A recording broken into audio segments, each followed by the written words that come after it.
All right, yo, what up? What up? Camera on. Camera's not on. What's up? What's up with the camera?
All right.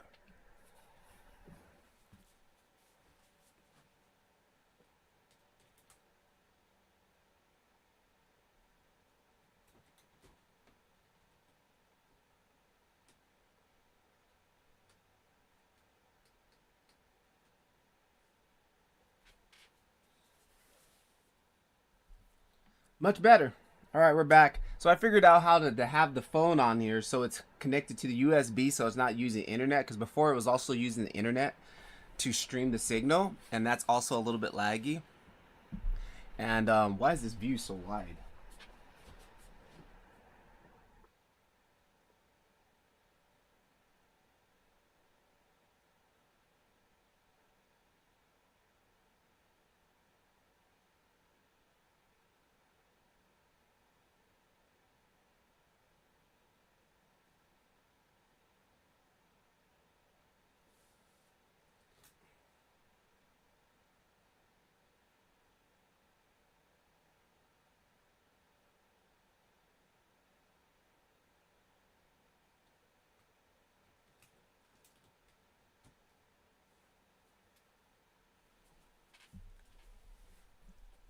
Whatever. I don't know. We got a massively wide angle camera angle, so I can't figure it out.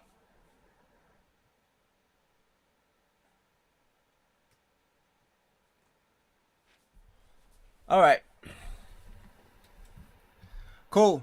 Stream is kicking at 951 kilobytes per second, which is an all-time high for this stream. How's the quality? First of all, I tried to improve the quality. I reviewed the last stream, and the bit rate was just a little too low. It like looks too super grainy. So as far as how does it look now? Is it still super grainy? Let's see here. Let me jump in the stream.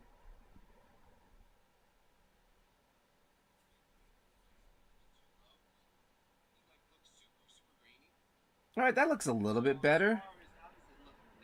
Now, like, I can see the text. It's not that bad. But before it was just a little too grainy here. Let me move the viewport around and see. And then I gotta figure out why that camera is so wide. I keep selecting the option not to go wide and it goes full wide. See if we got any controls here on this.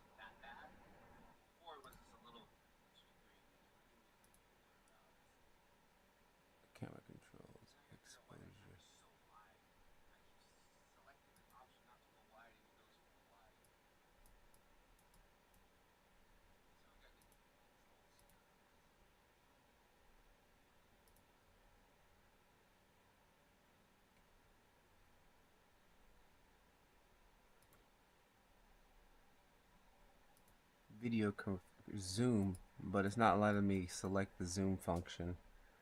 That's interesting.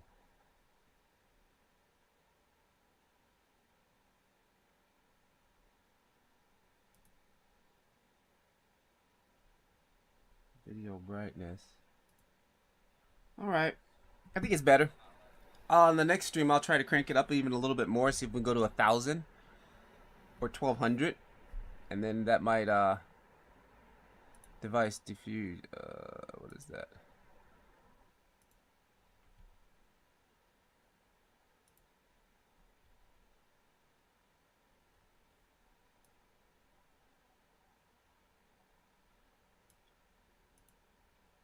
Okay. So, yesterday, off stream, I made a couple more assets for the street sign asset pack. And I was actually quite proud I modeled out these little guys, these little, like, things, which of course it was a photo that I took here in Japan. And then I also graffitied it up with my, some of my, oh, I totally don't like that one, dude. With my images here with some stickers on it. I'll make sure you turn shadow off on these when you use these sticker planes, because like that.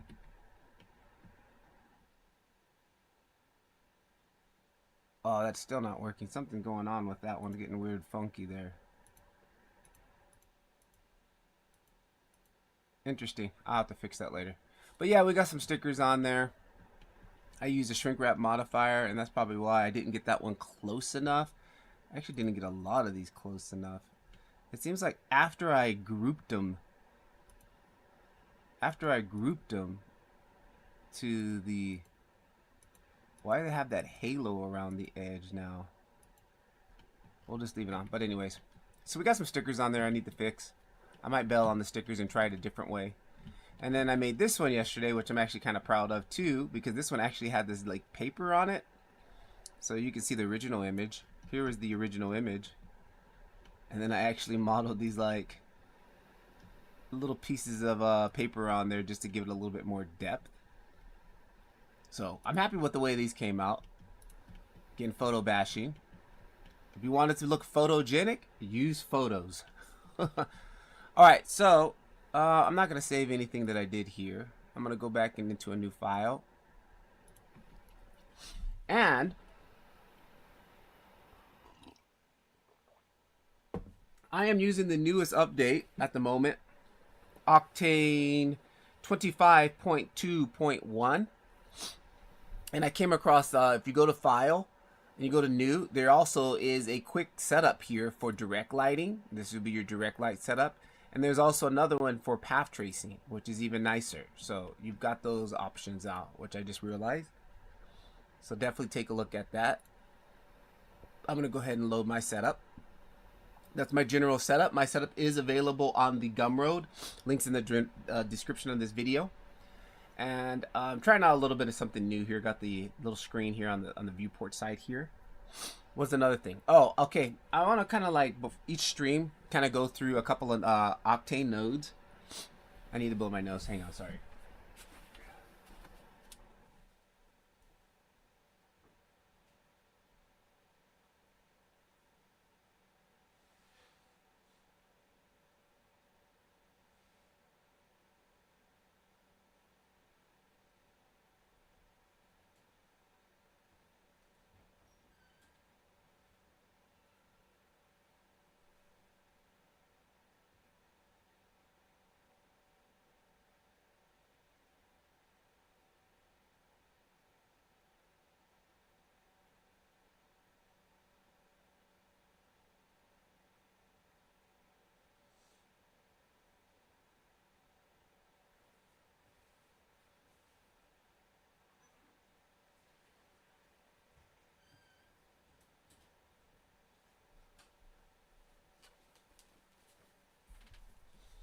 All right. So really behind today. I really wanted to start streaming at 10, but I got home late from my morning walk because I started playing my game again, Ingress. For those of you who don't know, Ingress is the people who make Pokemon Go. Before Pokemon Go, they made Ingress. and it's like two teams: the green team enlightenment and the blue team resistance. And like we make these cover fields. It's really cool. So I started playing that again, and on my morning walk, it's like you got to be out and walking around. And we had I had to protect the turf. We had a couple little battles going on, so I was kind of trying to, got me caught up. Came in late. All right, so back on subject. What I want to do also, can I kill this light? Because this light is hot. Let me see if I can kill this light. How bad is the lighting gonna look? Oh, with the phone, it doesn't even really matter, huh? Oh, it matters a little bit. Let's kick it down to like right there. I like that. I can deal with that. All right, so kind of want to go through some nodes every time I do a stream, just to kind of give you guys a little bit of insight on some things here, right? So if we go into, if I jump over into cycles, and boom, I can jump over to cycles easily. If you download my preset, you can switch over to the cycles, and look, I have identical. I've kind of matched them up identical. Here's cycles, and then if I come over here, here's Octane, right? Cycles, Octane. Cool. So what I want to kind of do is let's look at a couple of comparison nodes for people out there who are kind of stuck, right?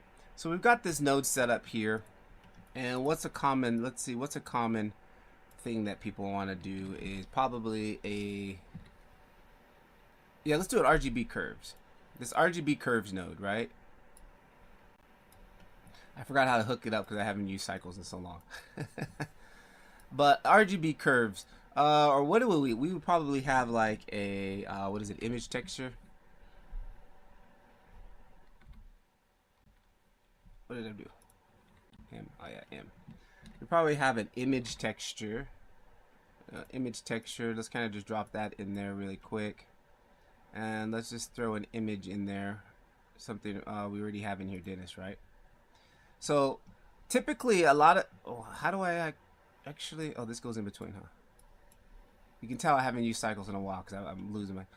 All right, so typically we got this color ramp here, this RGB curve, and I know a lot of people use it to do kind of what I'm doing here, adding contrast, bending, you know, adding contrast to the scene and stuff like that. Then you go to the red values, you can start tweaking colors like that, right? RGB, green values, and blue values. You're going to see this a lot, especially for those of you trying to convert materials over. Now, Cycles does not have an RGB curves like this, where it actually has the curves. We do not have that. So the equivalent for this setup would be, back over to Octane. What I do, anytime I see that setup in a node, matter of fact, I can just copy that. Let's copy that setup so I can also show you what happens when we try to convert this. Copy this, jump back over to Octane, paste this, bring those, click on this. Okay, so here's our setup from Cycles. Now, if I try to convert this, it's not going to convert. It's going to crash because Octane doesn't recognize this node here. It'll pop over this node and it'll pop open this node, but it won't recognize this node. So let me just quickly save because it might crash if I do something weird. Let's just call this stream. What is today? Last day of July. Or June, sorry. Last day of June. Already creeping up on July. So, if I try to convert this right now, go back to this one. And again, I'm using this add-on. It's a free add-on, but it's a paid add-on, but I'm using the free version because like I don't like the pay system for the paid version. Instead of just buying it one time, I have to pay like $5 a month. I'm like, whatever. But anyway, just so I can show you guys what add-on I'm using, because I always get this question, what add-on I have several. I have the material. I'm using this one right here. Material converter converts between here. There it is. This is the one I'm using. So I don't have the link for it at the moment. Can we get it from here? Let's go to install premium features. Oh, nope, that doesn't take me to it. Did he connect? Nope, didn't connect any of his data in there. But it also converts from V-Ray to Luxacore also, right? Which is kind of, you know, kind of cool. So when I'm using this, and if I come over here to my material settings, here it is. Now, Blender Octane comes with one. This is the basic one that comes with it. And for example, if we try to convert this, we're going to go convert material, only selected material. This is what it does. It basically took out, it didn't even get the image node, and it didn't even get it didn't get anything basically. All it did was give me a universal material. So unfortunately, that is like the worst one. Like, it doesn't really, I hardly ever use it because it's not really useful. And it crashes because I knew that was going to happen. I don't know why. Whenever I convert and then try to back up, it always, it's too hard. Also, I saved it. So be careful when you're converting stuff. Okay, so here we were before. Now I'm going to use this add-on that the other guy made, which does a lot better job. Check this out. We're going to go ahead and convert that material again. All right, here's the material that we've got. And now if I come over here to convert active material, now you notice it left everything in place. And what happened was, it left everything in place. It gave us two nodes. It gave us a cycles material node. It gave us an EV output. And then what it did, it got close with the Octane. Like, it left the material. We got the diffuse, the image right here, diffuse. Well, I don't know why it named this diffuse, but the image was also named diffuse here. So we got the image node. We've got a 3D transform. And you know, this little dot here basically means like we could not convert this, right? And then everything else is there. So in reality, it did a good job. It did what it was supposed to do. It just, there is no RGB curve node. So what I use for an RGB curve node is I literally just come in here, and this works really good. Shift, and we're gonna go color correction node. Now, color correction node is exactly what it sounds like. I have brightness control. Right, I have brightness control. It's very sensitive, so whenever you're using this, you should definitely be holding down shift. Set it back to normal. I can invert. I've got hue control. All right, you can see we changing the hue right there. We got hue control.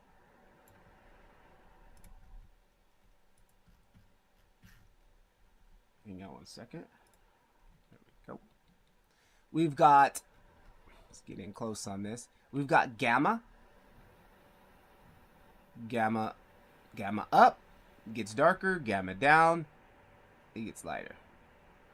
All right, and I'm really familiar with gamma and gain because I use those a lot inside DaVinci Resolve when I'm doing color grading. And even in Nuke, we got gamma and gain. Then you got contrast, right? Which is like, I don't really use contrast too much because if I want to make contrast, I normally would just I'll gamma down. Was it gamma down, gain up? Or I think it might be reverse. Gamma down. No, I'll gain up and gamma down. Or gamma up. Gamma up and gain down. Like, you can do, that's how you can do contrast. Like, see, I'm making contrast right there by increasing the gamma and increasing, in this case, increasing the gain. Now I'm doing the same thing with that contrast would be doing. Let's set these values back. Okay. Then we also have exposure, which I hardly ever use, but you got exposure. You can see like it's basically bringing up the exposure. Then we have mask, which I've never used. So, but it's there. Okay. So this is what I use instead of the right here, instead of the RGB color ramp. Now, some are like, well, how do I tweak the red values and the green values and the blue values individually? Now, there is another node that we do have for that. Let's see where that node was, which I rarely ever use. But there is another node that allows me to, let me see, was it textures? Converters, fields. Hang on. Instead of doing all this trying to search through the menu, let me just go into the community here. And then if I go to classroom, and then if I go to assets, And if I go to the top one here, all Blender Octane nodes, and let's click on PDF. All right, so I've kind of put all the nodes. I got to update it with a few more nodes, but these are all the nodes available in Blender Octane, and it's just easier for me to see them this way, more quicker. Let's see.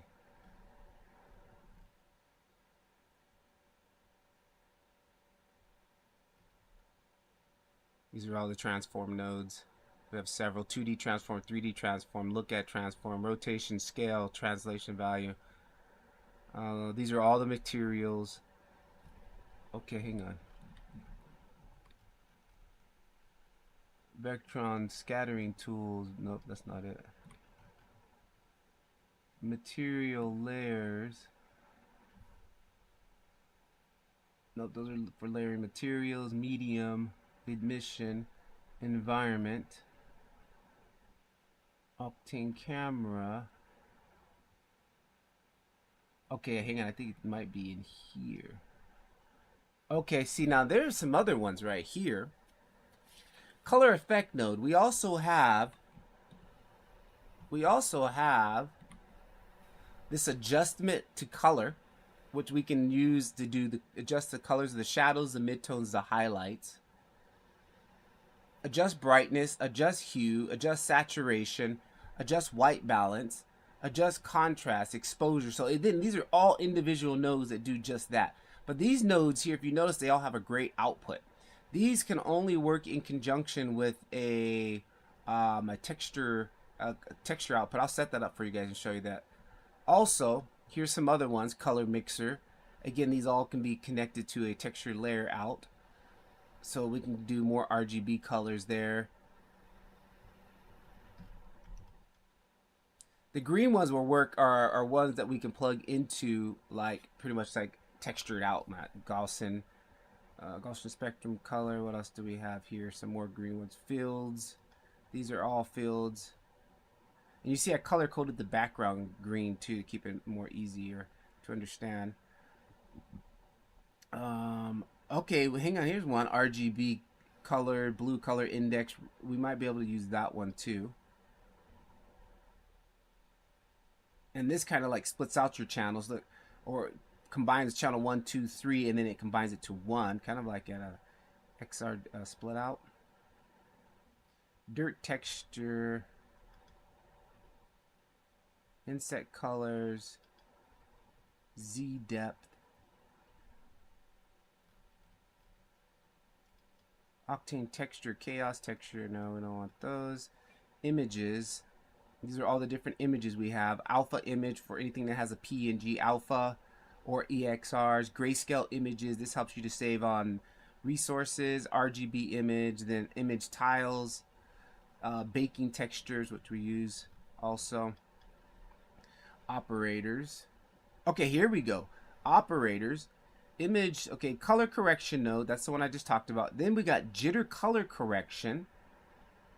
And then we also have image adjustment. Image adjustment too is another big one. Okay, I think that's what we might be looking for. Image adjustment, and that's in operators. All right, so the next best thing you can probably do is, let's come in here to operators. And where is operators? I just always search everything, guys, so I don't know where anything is by this menu. Texture, operators, right here. Operators. Let's go to image adjustment. Now look at this massive nodes here. So here's the color correction node, which I use all the time. And let's try this one, the image adjustment node. It looks like we have way more settings on this one here. So we've got input, we can bypass this. So that just basically turns it off. We've got the overall strength of what everything we can do. Then we've got our hue range. So we can play with the hue.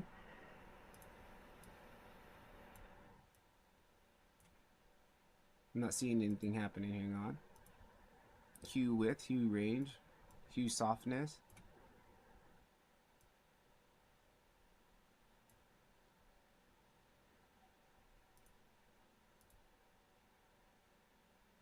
How do we get that to work? Turn that on. Channel mapping. Red, green. Can we change that? Let's change that to blue. Oh, I think that worked. Let's change this to blue. Okay, so everything is all blue. Green. Inverse of red. Wow. Inverse of blue. Okay.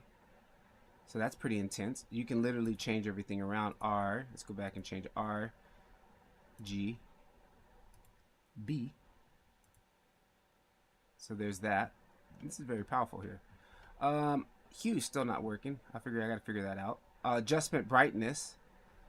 So, okay, there we go. We've got our brightness adjustment working. And now we even got way more controls. Now lift and pivot. Now, the lift is going to be on the back end. It's also like when you have, for example, in DaVinci Resolve, the lift would basically only be kind of like working on the bottom shadow areas, kind of like lifting just these general areas here. Like I know these settings from DaVinci. And then the pivot, like if I add contrast, if we add contrast, the pivot allows us to pivot where the contrast is going to lean more towards. We're going to lean more towards the highlights or more towards the shadow. That's what the pivot is. Like you can see now we're pivoting the actual contrast. Now what if it's pivoting everything? Lift, only lift up the shadows, lift up the darker areas, right? So there's our lift. And then if you bring that down, that's opposite. It makes things more darker. I might actually need to start playing with this, using this one here, because this one actually got a lot more control. Adjust brightness, so then we can toggle that off. Inverse gamma. See if we see anything different. I'm not seeing anything.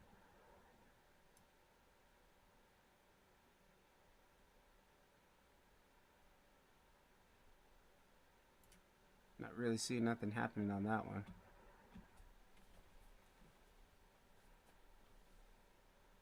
Color adjustment. Hue shift. Okay, there you go. So this hue range is something totally different. The range of the hue. I have to read up on this, guys. Hue range, but then we got, here's our hue shift.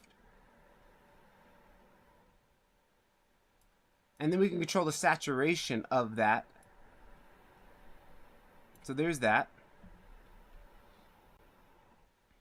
Then we also have our tint color.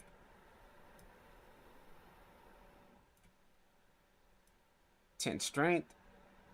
So there it is, the strength of the tint. We can actually control that. What else do we have? Now output tint. Output tint. Shadows. Alright, so what if we want to add a little teal in the shadows? We can do that. Like that. Mid-tone. So this is kind of like the color grading wheels. I'll add some orange in those mid-tones. And let's add some yellows in these highlights. Alright. And then mid-tone luminance. Very nice. Very nice. Yeah, okay. Yeah, this is a very, way more detailed. Clamp high and lows. Okay, you can clamp it. Look at that. Oh, you know what I forgot to do? I forgot to turn on the chat, guys. Sorry, hang on here. Let me see.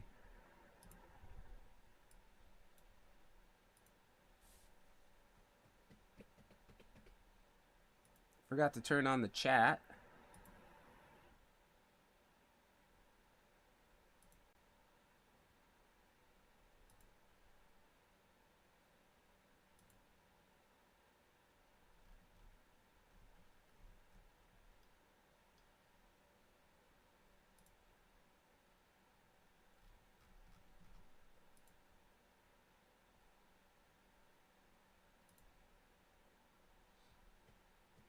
Oh, wait. Sorry, guys. I totally forgot to turn on the chat. I see all these comments in here. All right. Hang on. Let me catch up. Okay, car renders. Hang on. I used to work with. Let me back up. Man, I missed a lot. Sorry, guys.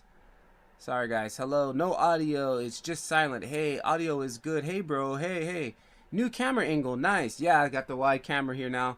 Oh, that's definitely improved the signal. Okay, really nice, man. Quality is better. I can read the text. Thanks, Metal Gear. Agent Rat, what up? Right now it's 720. Not bad at all. What if zoomed in on the video from the camera and to crop it? Zoom in an OBS or whatever program you're using. Web camera. Oh yeah, I broke. Yeah, I'm broke. I'm using Prime. Yes, hey, I'm using Prime too, but I'm not broke, but I'm still using Prime. uh, is the newest update stable? Yes, I updated. Yeah, it's up. Yeah, it's pretty stable. I'm not having too many issues with it. Bro, teach us car renders. It's about 10 a.m. for you right now. Yes, it's about 10:56 at the moment. ELA, relax. LOL, bro. I'm starting with car renders. Good. Car renders are easy. I used to work as a game artist, but now I want to try new things. Yeah, there you go. Always learning new things. I'm always learning new stuff. Yeah, I know car renders are easy in cycles, but in Octane it is confusing. It's not confusing. It's just the nodes are different. So it's the same principle. It's the same core. You just gotta. It's just the look of the nodes change, so that makes it seem like it's more confusing, but it's really not. Agent Rat, ELA. Put hours on Octane and you'll get easier, the more fun everything. Yes, you got to put in the new reps because it's new, guys. It's new to you. Uh, oh, cool conversation. Yes, color correction is what I have in Octane. This is my first day using Octane. Anybody got good tips? Be patient. Patient, young Jedi, because Octane is a beast. You know, it's way more. I mean, I wouldn't say it's way more advanced than Cycles, but like you look at these nodes, like they're pretty intense, right? I would say it's a whole different animal. It's Octane. Color correction, but advanced version. Yes, that's what it's looking like. Voice. What do you want to work on? 3D is huge. Also, he has a Discord. Has equal ask in. It doesn't look like you are using Prime. I am using Prime, believe it or not. I'm using the free version. All right, guys, I'm all caught up with the questions. Sorry about that. Sorry, your stream current bitrate is lower than recommended. Okay, whatever. All right, all caught up with the questions. Yeah.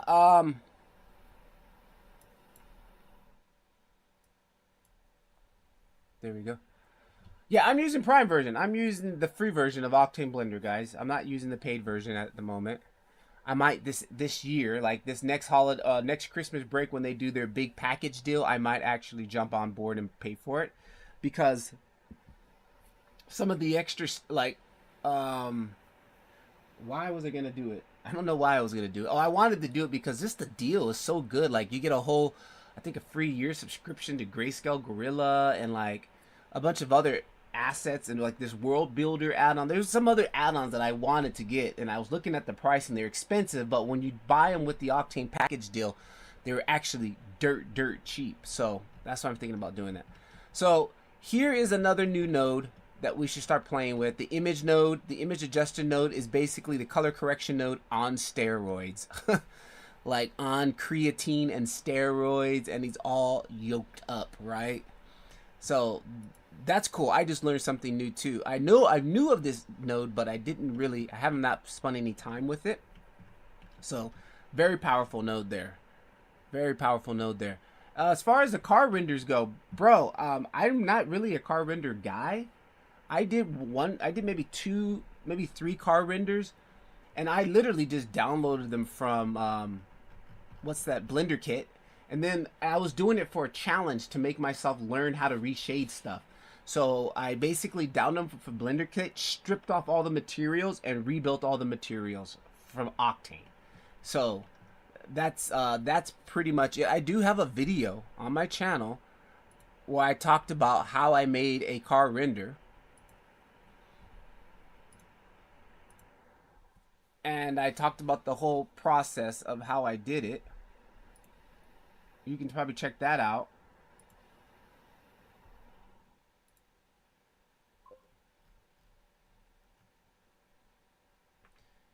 You just need to learn lighting with some light linking with cars and renders. I mean, basically, like, unless you're modeling a car, that's where the difficult, that's where the real skill comes in, is modeling a car, because that's like, that's some serious modeling technique and skills to model the car, right? Other than that, yeah, once the car was built, like, it was literally just building the scene around it, like light placement. After I had the materials where I wanted it, it was pretty much in camera placement. Yeah, like, I spent more time building the scene around the car than I did out here. Here it is, right here, bro. This is my whole walkthrough on how I did this car render, and I downloaded it from, like I said, Blender Kit or something like that. I'll drop that in the chat for you.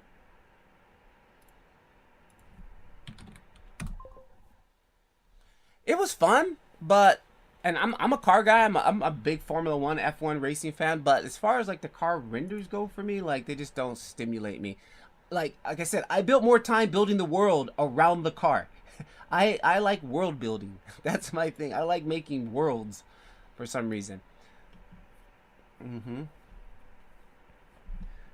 So any other nodes you guys want me to look at while we're here? Like, well, you know, I don't have a lot of time today on this stream. I'm gonna have to end in about another 30 minutes.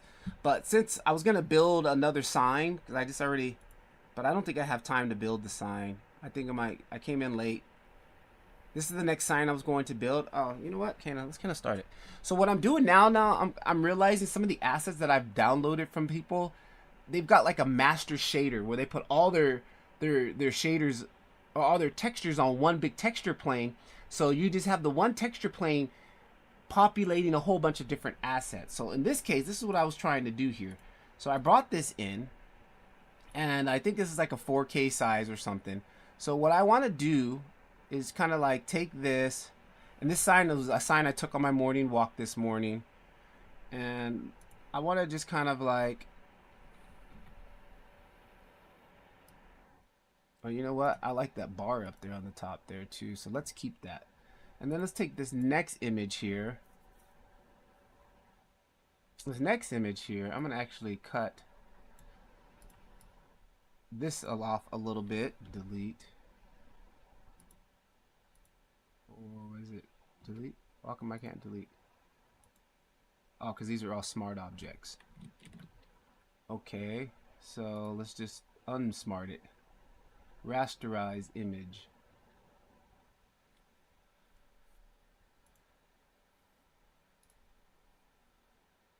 Rasterize layer.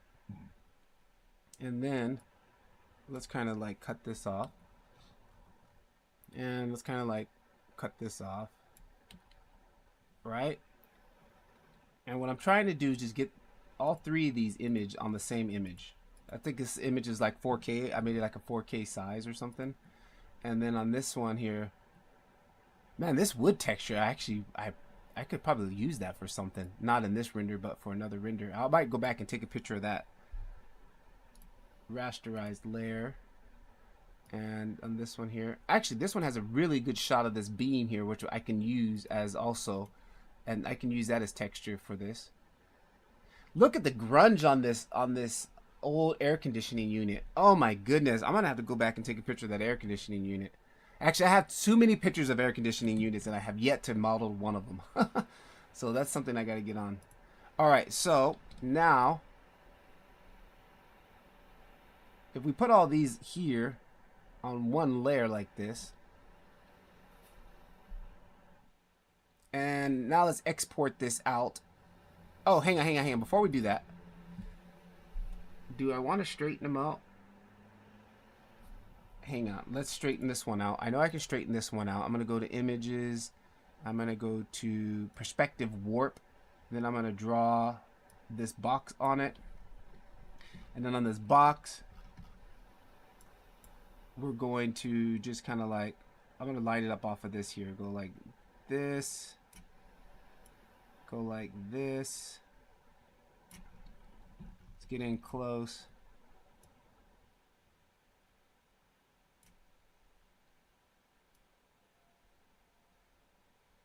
All right, and then same thing here. Let's just go off the top of this one here. And this one here. That's close enough. And then once I do that, I click this button over here, warp, and then I say warp, and then it straightens it out. Look at that. Boom! That looks nice. Okay, so that one's straightened out. This one, not so much. I'm going to leave these ones the way they are. Okay. Okay. Now let's go ahead and export this out as one image. Export. Save images. I'm going to do JPEG high quality. Actually, I'm going to take that JPEG high quality and go to the highest quality. Actually, I can go higher. It's at 60 right now. I'm going to go to 100%. I got to remember to turn that back down for my YouTube thumbnails. Because they won't fit. Okay, and then save. And street signs. Yes, we'll call that street signs. And I don't know what we'll call this one. I don't know what this story is. I haven't read it in Japanese yet. I don't know what that means in Japanese. Let me quickly convert this one. It was like an old shopping center that's actually closed down. It's let me quickly translate this one really fast.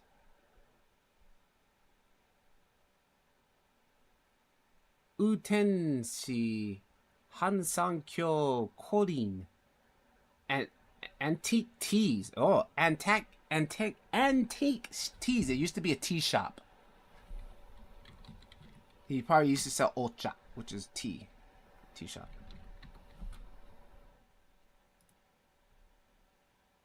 And this building is clearly closed down. Okay, now we've got that. Close that. I'm not going to save that. Now let's go to 630. Let's go to a new file.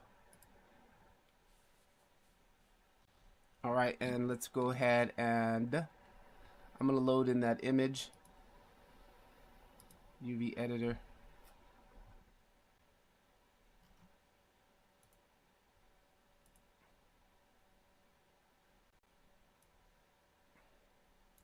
And downloads. No, we didn't save it. I saved it in 2025. Streams.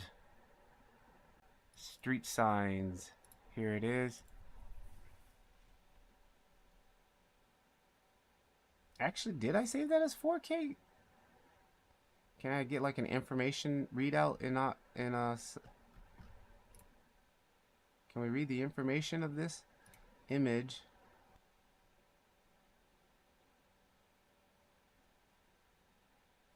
No metadata? Alright. I wonder if it was 4K or not. But okay, so this one doesn't seem like it's going to be too difficult. We've got these beveled edges. We got an inset and another bevel edge here. This time I made sure to get the side panels because I was always having issues with the side panel. I got it from multiple angles because here it's a little bit blocking. And now it's here it's a little bit blocking. Unfortunately, this side is slightly brighter. But that's okay now because I can use that image adjuster and dial the image in the way I want to. And this part down here, I probably could have fixed that in Photoshop. You know what? I probably should do one more image.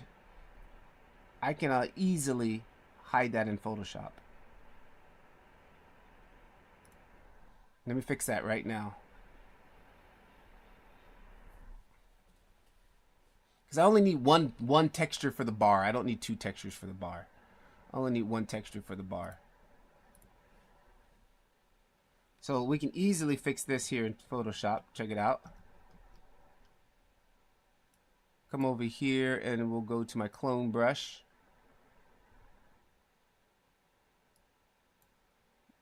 Clone brush right here. Clone brush.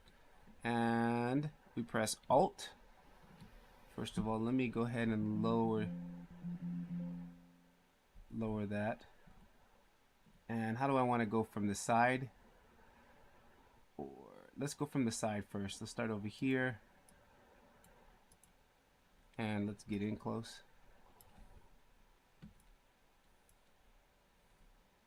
Brush. Clone brush. Back to the clone brush. Opacity 100%. I want a hard edge on this brush.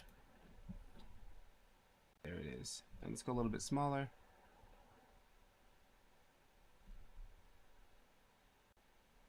And let's come back over here behind me.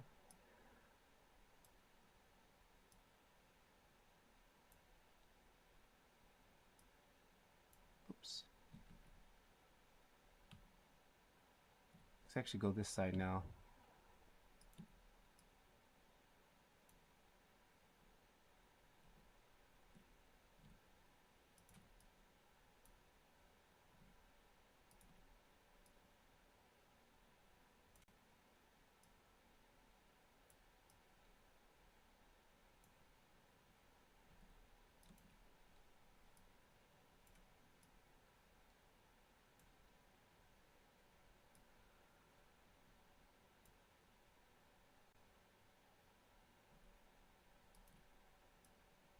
Oops.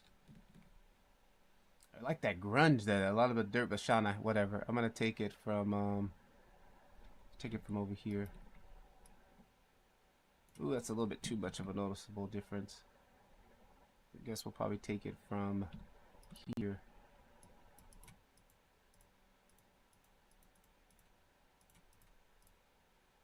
And then what I could do is go from here.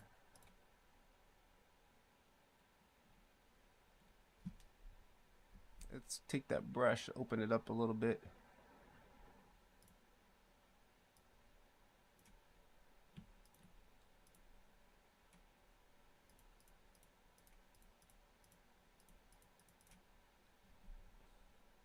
And then this number, as far as this number goes, let's see, what's the best way to do this? We can probably come in here, let's go really small. Let's grab this.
Boom. All right, that's good enough. All right, let's re-export this.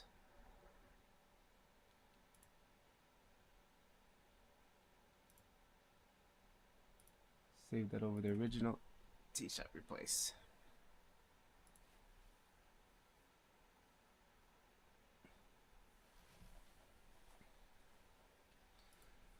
All right, Now let's reload this. All right, nice. Look at that. That looks great. And I'll use this one up here for the actual, the one. Okay, so these signs are actually fairly pretty tall. These signs are fairly pretty tall. So let's come in here and let's start with a rectangle. X, Y. All right, and let's go GZ. And actually, I'm gonna say it's probably about almost as tall as a person. We'll scale it down just a tad bit, like about there. Scale it in on the X, because it's more rectangle, right? Something like that. Width is probably a little bit too thick.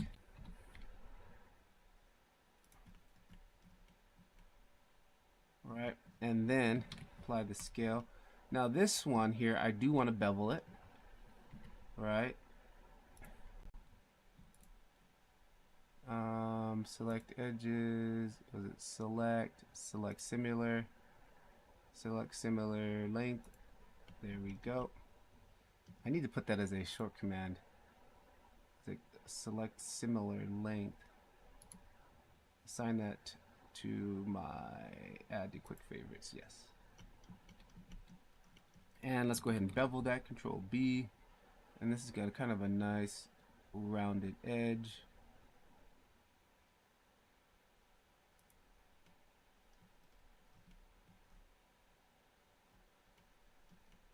I think that's good enough. And then the in front of this thing here is inset. And then again, there it is. Some shortcut key always turns off my, in OBS, if I hit 3, there is some kind of shortcut command that is turning my cameras, or changing my cameras. I need to fix that right now. Hotkeys. 2. Yeah, switch scenes. 3. Delete that. Delete that. Apply. Okay, good. Now if I hit 3, good, doesn't switch it. Alright, now I like that. Now what I also want to do is cut this thing in half, because it's easier to work with it in the mirror modifier, which is something I picked up doing my CG boost lessons. And like everything we do, we almost just cut it in half, at least if it's symmetrized, right? It's got the same thing, we just mirror it. It's easier to work like that. You don't have to do 2 times the work, right? Grab these guys here, delete vertices. All right, bring that back. And then add on a mirror modifier. And then when I'm finished, I can delete that mirror modifier. We want to mirror on the Z. Z. No. Y. One day I'll get that right. All right, and then let's go ahead and shade auto smooth. Okay, not looking bad. Not looking bad at all. Beveled edges. What kind of edges on this? On this part, we do have a little bit of beveled edge. Let's just go ahead and keep it all. Use the bevel modifier. And 1, 2, 3. Something like that, maybe. Done. Actually, maybe a little bit more. Let's go half. Divide that by half. Looks like it's a little bit more stronger, right? All right. And how's the stream, guys? Really quickly, let me just take a sneak peek. How's the stream? Is it horrible quality? Let me see.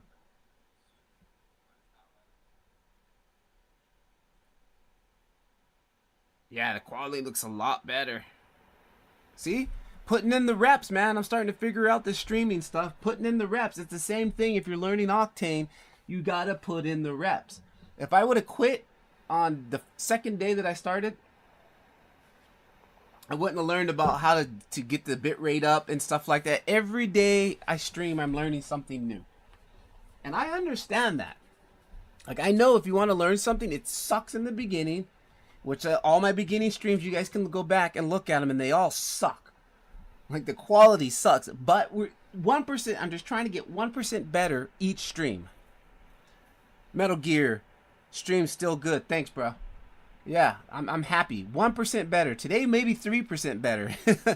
So I'm gonna increase that bit rate each stream until I get to the limit where it's like it starts dropping frames, and then I know that's my limit for my internet that I have connected now. I'm hardwired in now. I bought this long 30-foot cable that goes all the way to the other room, and then taking the camera, my phone, my Google Pixel yesterday, I was streaming that also on the same network, and it was clogging things up. So now I hardwired that in USB and using it as a webcam. Now I need to figure out how to get the view so it's not so wide. This is a little too wide for me. I want it to be a little bit not so wide. A little bit more tighter focal length.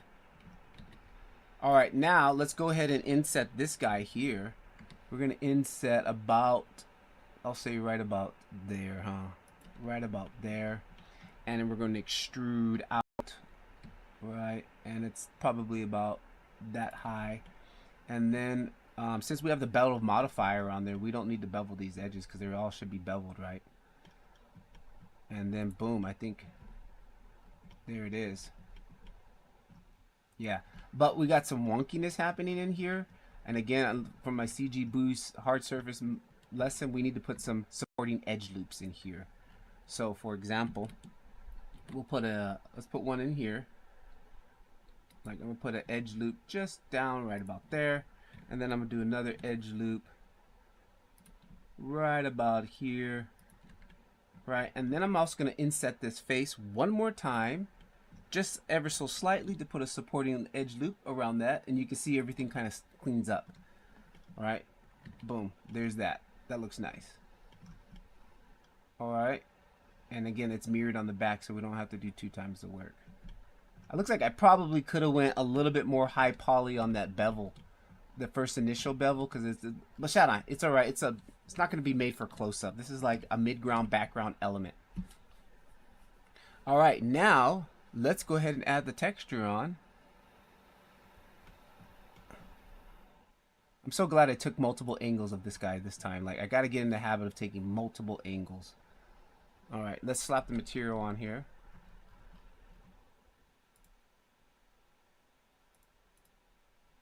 Come in here. Let's quickly. I got my tour box. I need to set up my quick keys for switching scenes on there, so I can just map them to my small. I have this little tiny keyboard right here. It's like buttons all over, and I can assign them. So I need to get that. I just took that out of the box the other day. All right, what are we doing? Shading. And we want to load up new material. Universal material will be fine for this. We're not doing nothing too crazy. Let's add in an RGB image. Let's plug that into the albedo.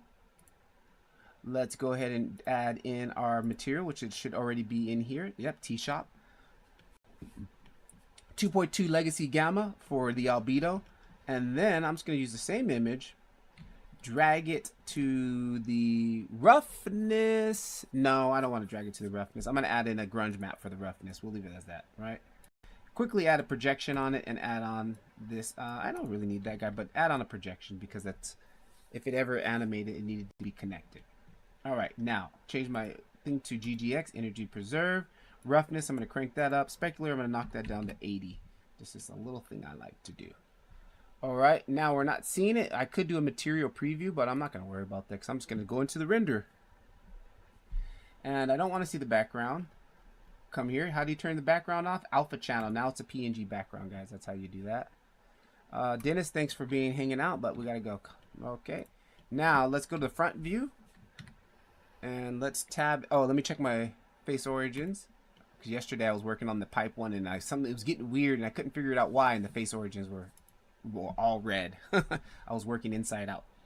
All right, so let's go back to the front view. Tab in. I'm going to select everything, and I'm going to, for right now, I'm not going to project anything. Hang on. This is what we're going to do. Another tip that I picked up yesterday from watching this other guy's channel, Patreon channel that I just subscribed to. Let me go back to image. Bring in an image, T-Shop. I want to match this angle.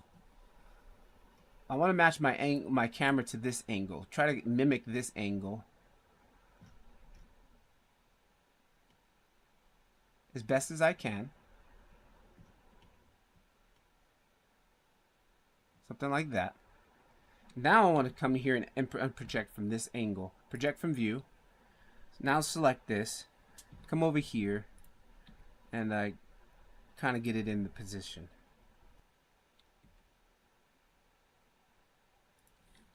All right, let's jump over here.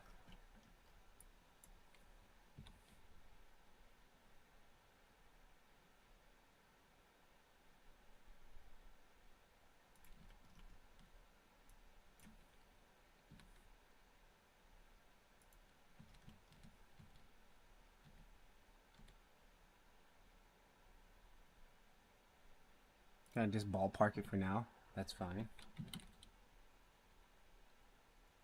All right, turn this off so I can see there. Not too bad.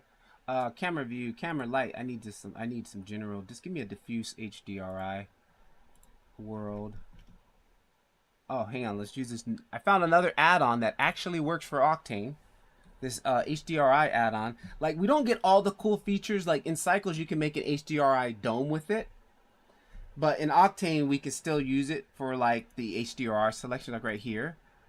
If I can come in here and this, it knows where my HDRI file is because I gave it the data for where my HDRIs are at, right? And then like I want an outside one, and if I click on it here, it's called QHDRI Pro, and it works for Octane. Not fully, but it works. The HDR portion works. The additional features don't work for Octane, but this part works for Octane. Right. For now, I just want a general cloudy look. Let's go with my right here, and then I'll go ahead and hit this, and it applies it in. And then if I jump over the render view, we should be. Now you'll see it, but we don't see the background because I turned the background to alpha. So if I come back and undo that, boom, there it is. And then like you can even rotate it around. All these settings still work. Exposure, right? So that's nice. It's cool. Right, and you can get all those other controls here. Visible environment, I can do the visible environment. But what I bought it for was because I wanted to deconstruct it to figure out his node setup. Like, how's he doing this? And here it is. I can see exactly how he's doing this using this node. This is the Octane node setup. He's got there's a color correction node, right, connected to the HDRI, 3D transform with the binary math node with an OC environment rotation, and that's connected to this side panel. So like I'm using it to reverse engineer it so I can start to try to build my own assets and add-ons for Octane. So it's always good to look at other people, how they're doing it, right? Because pretty much everything has been done in the world already. Nobody's doing nothing truly new except for, you know, this AI stuff that's truly new, right?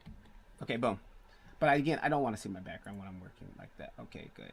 So now what we want to do is jump in here on the individual level. Let's get this top portion here. Let's go back to UV editing, faces, render. All right, and now that we can just start to tuck these in, get them all nice and tight. I like to just get one corner first and then get the other corner and just get it in there. Turn off viewport there so I can see what it's looking like. Grab both of these, bring them down, get the left corner set first, how I want it. Actually, I did pretty good on guessing on that radius for the bevel. And then get this kind of dialed in. This one is a little bit off here. Get that tighter. Get these two tighter.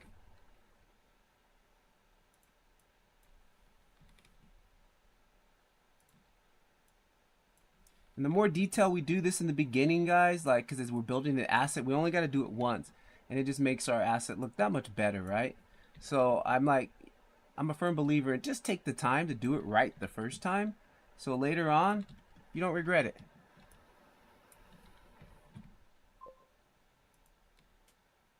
I'm still new to Blender in general. Yeah, if you're new to Blender in general, there's some advantages and disadvantages of that to learning Octane. One, you never know how hard Octane is because you just started with Octane. You just started on pro level, right? And if like for me, I had to learn Octane two I had to learn Blender 2 times because I learned it with cycles, and you know, I learned how to do everything in cycles, all this, and then when I jumped over to Octane, I was kind of like, oh well, heck, how do I do this? How do I do that? So I had to relearn. I just had to relearn the node system. But a lot of the general stuff that you do in Blender is still the same. It's just when you're doing materials, the nodes are different. So the benefit is like you'll never know how hard it was because you just started on hard mode, right? That's why, like, you know, I always recommend newbies just start out on hard mode and just go. So you'll never know how hard it is. But, you know, watch a lot of tutorials. And the main thing is watch a tutorial and then immediately try to do that yourself. Like, don't get too caught up on watching tutorials all the time, and then you'll get spoon-fed, and then you'll get, like, you won't know how to do nothing. Oops, what did I just do on that one? Undo that. You won't know how to do anything because you're so used to being babied by step-by-step tutorials.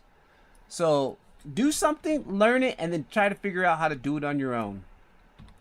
Daily renders. Give yourself daily renders. That's how I truly learned Blender, was giving myself daily renders. Like, I'll say one thing I loved doing was 30 days of spheres. I just grab a sphere and make a render out of it. Give myself 30 minutes and just make a render out of it using spheres. That's it. And I learned so much. I've learned so much. And it keeps it fun. Because in the beginning, you'll get burnt out, man. You're like, oh, why do my renders suck? They don't look cool. No. Because there's been people who are using Octane, who have been using Blender for. I'm in there. Crypto Overlord. Crypto. I'm in there. Oh, it says that. Yeah. Yeah. It's but Blender is a beast to learn because there's so much. Like, there's so much. Blender by itself is already hard to learn. Like, I've never touched grease pencil. I've barely scratched the surface, like pulling out one little booger of geometry nodes, right? Motion tracking, I've spent a lot of time in the motion tracking. That's what drew me to Blender, was learning how to track, and it was a free tracker. A lot of people knock Blender's tracker, but it's one of the best trackers out because it's powerful, but you just got to spend the time with it. It's finicky. It's its own way. There's so much in Blender that, yeah, it can become overwhelming. So you just got to take little bite-sized pieces and take your time and have fun. Because if you're not having fun, you won't want to do it. And that's why I don't do 3D for a living. Because I like 3D and I don't want it to be like, I gotta go to work. I gotta start working on something. Like, I don't want to do that. Why do we have? How many bevels did I do? We should have one bevel, then two bevels. What is this other bevel? I've never touched grease pencil. Yeah, like, tell me about it. And I've watched some really awesome stuff done with grease pencil and 3D combining them. Like, it's powerful, but I want to do that. But I'm like, you know what? I got to stay focused on this right now. I'm still trying to learn Octane. Did I add an extra bevel that we didn't need to do?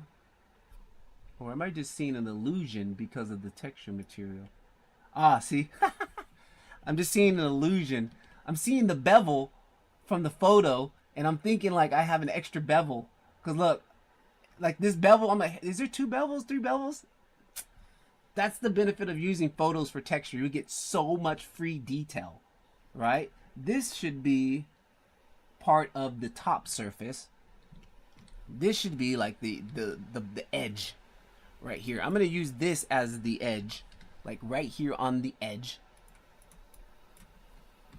And this technique that I'm doing right here, like this photo bashing style, is a great beginner way to get into making your renders look photogenic, because like you're using photos for texture, and like I'm not really making any textures because I'm literally just taking the photograph and using the textures from the photograph, right?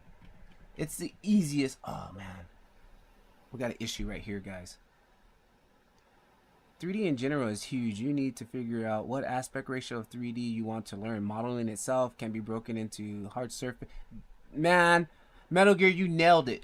Definitely. You need to find out what you like. Like texturing is its own. Like everybody's got, it's got its pipeline, man. Like what do you want to do with 3D? That is the question. Metal Gear, you nailed it. That's the question right there. I gotta clean this edge up here in Photoshop, guys. Look, right here, it's overlapping. I don't have to, but I just want to because it's gonna be easier that way and cleaner. But let me get everything else set. Yeah, like I said, I came into 3D because I like VFX and it was like tracking, 3D camera tracking, and then I was like, I wanted to start adding 3D stuff to my vlogs that I used to do when I used to vlog. I used to teach mobile filmmaking, and then like I started wanting to add like 3D text in my videos, so that's how I picked up 3D, and I started off with Cinema 4D. I had a a broken version of Cinema 4D, and that's how I got into 3D. And then, like, I was using their camera tracker, which was great. And then eventually, I was like, man, what's... I was following this other guy by the name of Patrick 4D. And he was making these really cool, like, daily type renders, like, kind of abstract, cool renders. And I'm like, man, that stuff's cool. Like, I want to start making that stuff. And that kind of shifted me from doing my VFX to just actually starting to play in 3D and like make stuff in 3D and texturing and lighting and all that. And he started with the physical render that came with Cinema 4D. And then he shifted over to Octane. And that's when I got bit with the Octane bug. And at that time, I had a little laptop that only had a CPU. It didn't have a GPU, so I couldn't use Octane for like many years. I was like, man, Octane GPU, what the heck is a GPU? Like, what is a GPU? Like, and then eventually my laptop died and I bought a new laptop and it had a GPU, and I was like, oh, now I can use Octane now, but it's expensive on Cinema 4D. I'm like, oh, that's expensive. Well, there's this free alternative called Blender. This is like 2011, 2012. And what's this Blender? Let me try Blender. Oh, this is pretty cool. Oh, they have a tracker, a free tracker. I'm in. And that started it. Oh, what? 2013. Blender has Octane? What? Is it free? It is. Boom. And that 2025, here I am.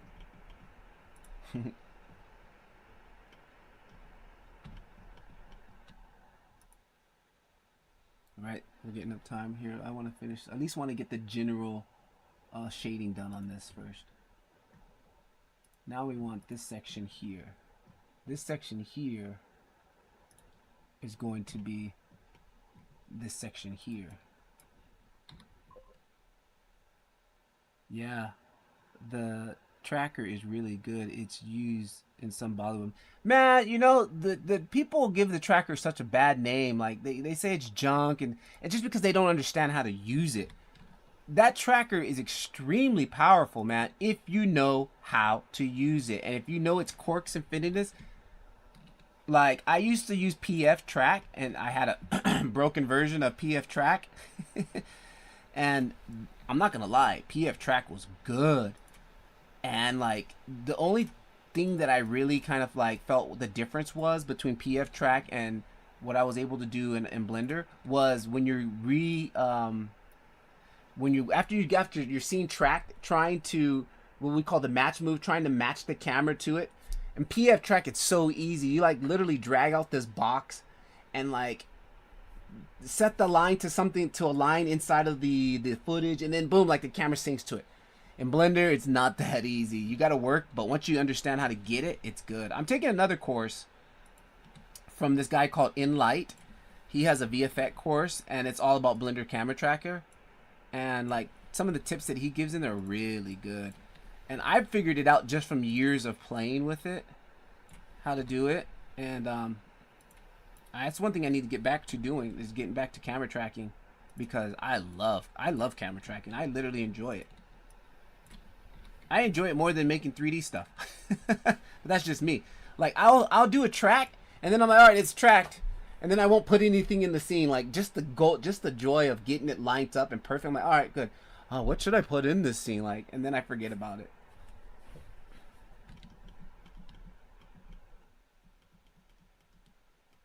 This looks like I should probably tuck this up more, huh? It's just looking like here. It's actually looking not that bad, right? What's this? What's going on here? Oh, snaps. Okay, I see. This part, I probably went a little bit too high. What part is that going to be? How are we going to, where should we map that? Where should I map that section at? That's the only thing about beveling it too. You get so much extra stuff that you got to worry about because once we beveled it. Let's put it with this here. And actually, I don't need to worry about it too much. Check it out. Well, we're just gonna do this. Let's just go from front view, project from view, and we'll have this tiny line. Let's just take that line, and oh, we'll put it right here. We got this side edge now. That is perfect. Check it out. Check it out. We've got this side edge. I'm so glad I took the picture of the side now. We've got this side edge, right? And we'll just take this and give me how should we do this? Let's go like this. Let's go like this. Hang on. I don't like that. Let's get a little sloppy there. Let's go like, let's select this one, and then select, hold down control and select this one with this one. Oh, I totally forgot both edges. Hang on, grab that, hold down alt. No, okay, grab this, come down to the bottom, and then hold down control and shift and grab this and this. Okay, good, now we got it both. Then I'm going to come over here, go select all, GX0, or scale X0. There we go, scale X0, and drop that in here, and then I'm just going to scale it on the Y. Oops, like that. I finally do the donut tutorial. Yeah, I never did the donut tutorial. I don't know. I don't know. It never like attracted me. Cobbler, what's up? Yeah, I never did the donut tutorial. What did I do in the beginning? I don't know what I did in the beginning. I just learned myself, but I just kind of just did random things that kind of, I can't think of a better beginner tutorial than the donut. I'm not gonna lie, you'll learn a lot. I'm not gonna lie, you'll learn a lot, but I didn't do the donut tutorial. It was there when I started too, but I don't know what I did in the beginning.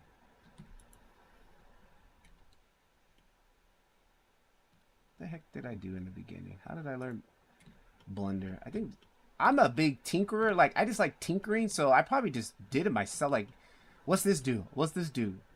Oh, okay, that didn't do what I wanted to do. What's this do? What's that do? And that's how I pretty much started to learn. Damn it. Why is that not letting me?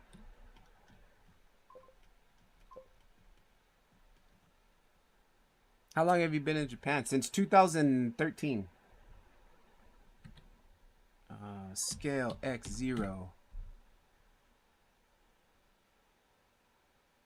I gotta learn some other way or another way. No, I mean, I would honestly say if you're a beginner, yeah, you probably want to do the donut tutorial because he's updated it recently and he's done a great job. Like, he's added GeoNode, a little introduction to GeoNodes and stuff in there. Oh, you know what I did? I did CG Boost. I miss eating some legit ramen. Yeah, I feel you, bro. That's considered junk food here. My wife hardly ever lets me eat it, but yeah, I'll get it in here and there.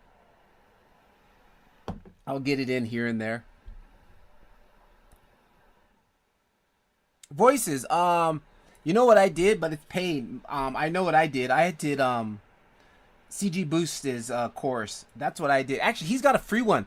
Check this out, bro. You should do this one. The donut one is cool. I'm not gonna lie. Do the donut, but it's just the donut one is just so long for me. Like it never attracted me because I saw all those videos and I'm like, man, I don't want to do all that just to make a donut. Yeah, CG Boost is another beginner. Yeah, he's got actually free ones. Like, I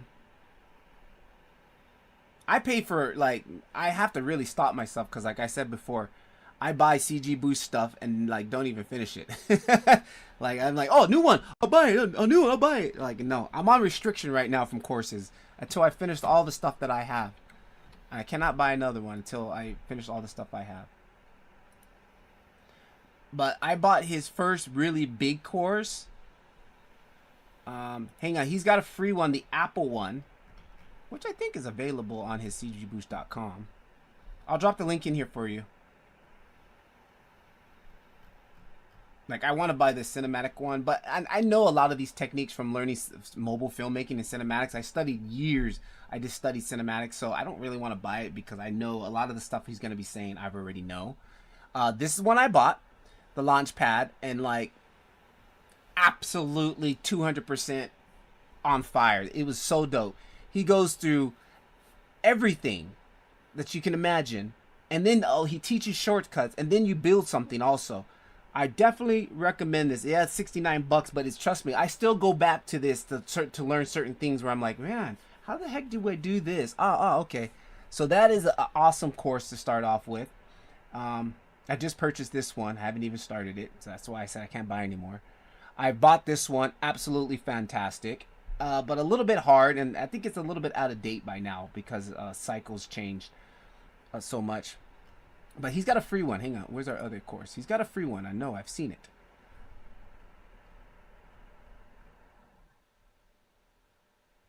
I bought the robotic one. The robotic one is awesome. But I like this guy. I was following this guy's YouTube channel before he started doing CG Boost stuff. So I kind of came here because of him. Like, I knew. I was like, all right, I bought this one too. I've only watched 2 videos of it. I haven't even... I wanted to buy that one, but I said, nope. No more buying stuff. All right, here it is. Right here. This is one you can do right now, today. And this is one I need to start too, the sculpting. I want to kind of start playing with some sculpting stuff.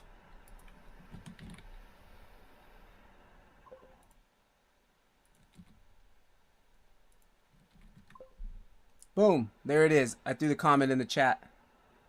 Yeah, the Apple course is free. Yeah, the Apple course is cool because he teaches about Eevee, a little bit about Eevee. But still, the stuff, the modeling techniques, how you make the apple and how you make the nut, the knife, and how you make this netting material. He uses a photo for this right here. He uses a photo for the apple. It's a good tutorial. I probably should do it again to give myself a refresher on some other stuff. Yeah, I will start that today, bro. Matter of fact, I would stop watching my stream and go start doing it right now. That's how much I'm backing and recommending that. It's also on YouTube. Yeah, that's right. I think it is on YouTube, huh? I think it's gonna send you to the YouTube link.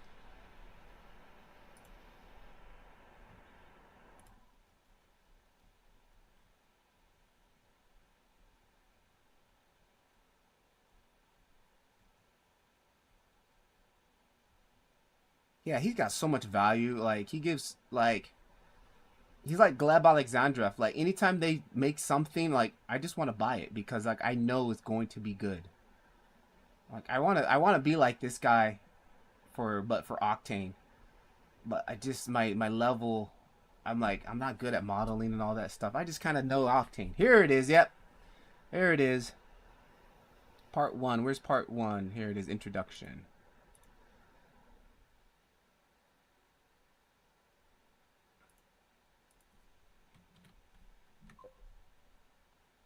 There it is. That's the YouTube link.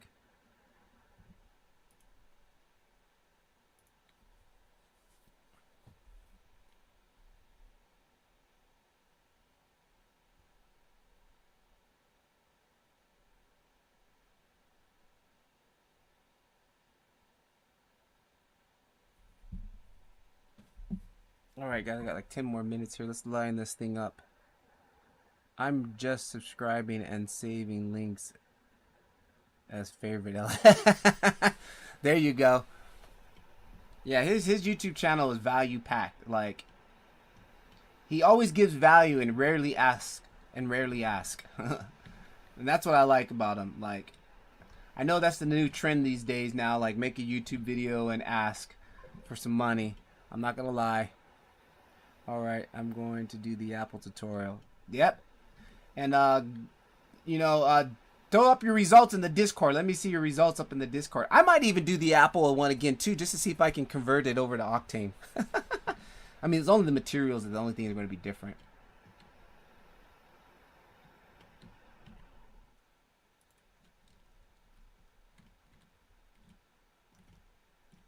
I did forget an edge. I think I forgot it. Yep, I did forget an edge.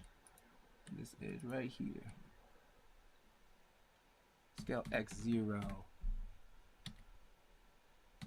Select all. Scale X0. G. Let's move to this side. Looks like the other side's a little too bright.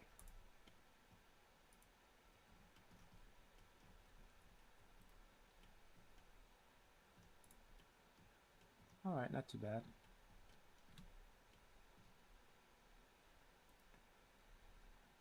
And yeah, I don't, you know what? I think next time I'm gonna bevel it after I texture it, because like the beveling before like gives me so much extra stuff that I have to do before.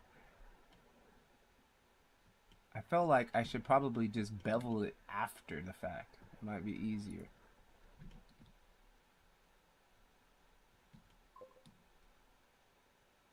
Your YouTube title should be from now how to not watch my stream. I know. Alright, get tips and then go watch this guy's stream, this guy's other channel. You know, it's just like, you know, like I don't, like I've been there with the whole struggle of like I want subscribers, and like after doing my other YouTube channel, which is like it's got over 140k subs, like it doesn't really matter now these days. Like the algorithm has changed so much that like I used to be on YouTube and make YouTube videos when it used to be like, yeah, every subscriber, that they will know when you made a video.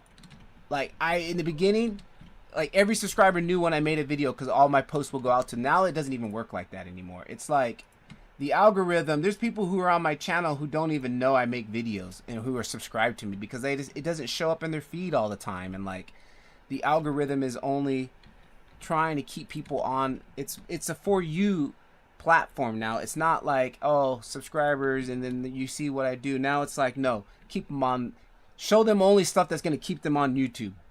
That's basically it. And if you're not consistently coming to my channel or watching my content, I won't show up in your feed. Plain and simple. Like, and you'll see it all the time. Like I'll watch something random. Like the other day I was watching some random stuff about my, stretches for my back. And like the next 2 days I get all these stretch videos on my feed. And I'm like, dude, I just was searching one video. I just wanted one exercise. Now I was like, I'm getting all these stuff in my feed about stretching exercises. And I'm like, dude, I just wanted one. So now I have to go back and start watching a bunch of Blender stuff so I can get my feed back to Blender. Right? It's kind of annoying.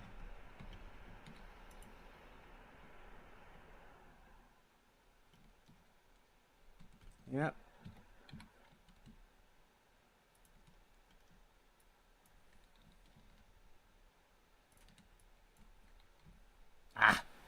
What did I do? Undo. I keep pressing H. H is right next to G. Hide.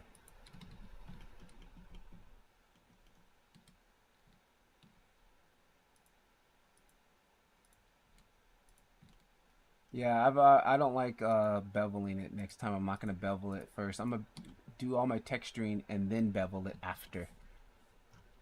I gotta watch Ian Huber's video again to see how does he do it. I think he does the same thing. I think he bevels after he does all the texturing.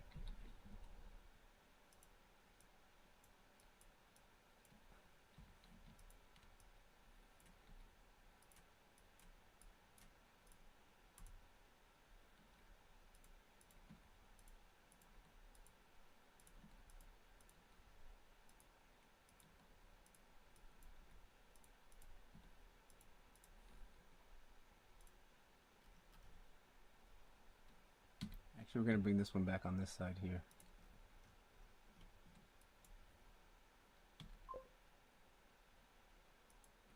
Yeah, same. When I click on a random video by mistake and I will regret it later. Yeah, I know. And that's just the you know, the algorithms have changed now. That's why I have multiple accounts. Like, and some of my other YouTube channels, like I literally watch like I have like 5 or 6 different YouTube channels. 3 that I actually only use. But on those ones, I purposely only watch certain things on those ones just because like I don't want my feed to get all jacked up. Like this feed that I'm my major feed is all pretty much Blender, VFX, Houdini, 3D stuff. And then I have one that's all about filmmaking, cinematography, mobile filmmaking, mobile photography. Then I have one that I just use for like general stuff, like why does my foot hurt when I walk on it or something random stuff. Where like I just don't want that to pollute my feed. So like that's what you got to do.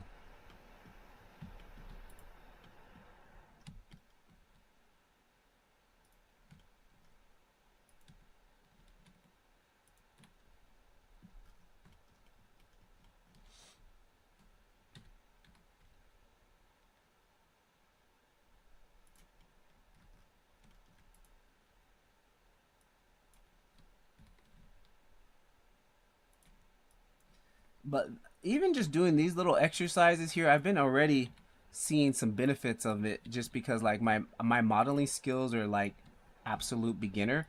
But doing these little things like this have been really helping me model stuff. Like I've been getting a little bit more comfortable with modeling.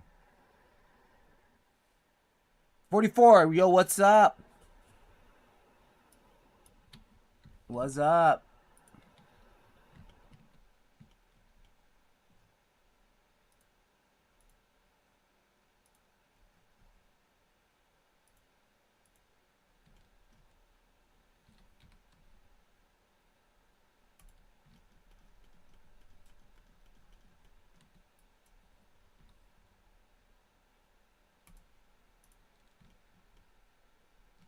All right, boom. There's that. Okay, I want to finish the sides before. I'm going to finish the sides and then I'll do the hardware tomorrow. We'll build the hardware for rigging it. How do we want to do this now? The side view. We got the side view already for it, right? Yeah, I got the side view. So the best way to probably do this would be a cube projection. Let's try it. Cube projection. Okay.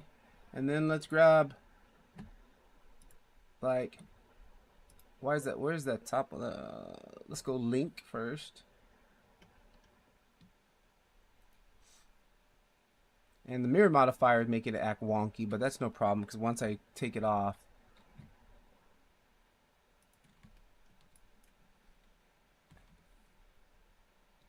and let's get that curvature too, so we can get a little bit of that curvature happening on the bottom there, the shadow of the curvature. See, look at that, all that free texture we got right there. Let's go ahead and space that out a little bit more. Boom, that side looks gorgeous. What's going on here? What the heck? Oh yeah, I need to fix that texture. That one, okay, that's the air conditioning cutting in on there. No problem, we'll fix that later. And then, what about this other side? Here's this side. Well, hang on, I wanted to, why did I had that side perfectly selected. So, let's select all. We did a box projection. Why is it let's go link.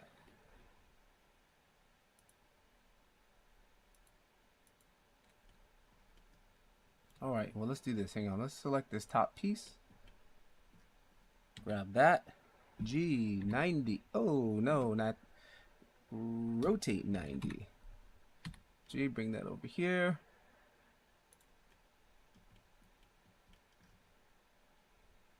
Actually, let's grab this and this. And how many did I grab? 1, 2. Did I grab 2 or did I grab 3? I grabbed 3. 1, 2, 3. Grab those 3, and you cube project. Up, you cube project.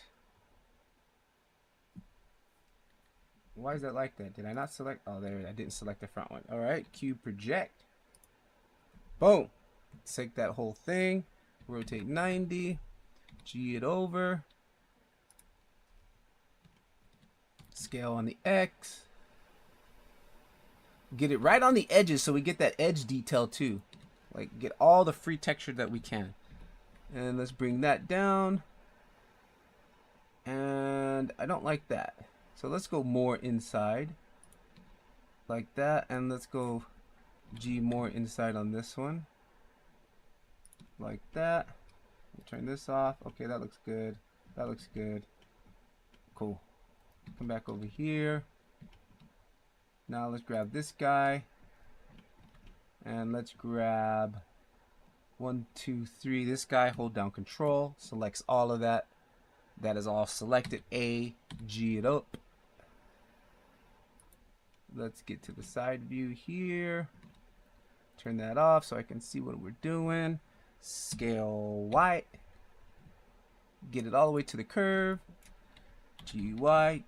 All the way to the curve. Get all that extra goodness on details. Scale X. Yeah, I went too far. GX. Too far. All right. Looks good. And then let's get this bottom guy. 1. Hold down control. 2. And select that. G. No. R. Rotate 90. Kind of just put this one here in the middle. Scale X out a little bit. And I think it's too big. Oh, did I miss one? No, that's not. It's just a shadow. Scale Y.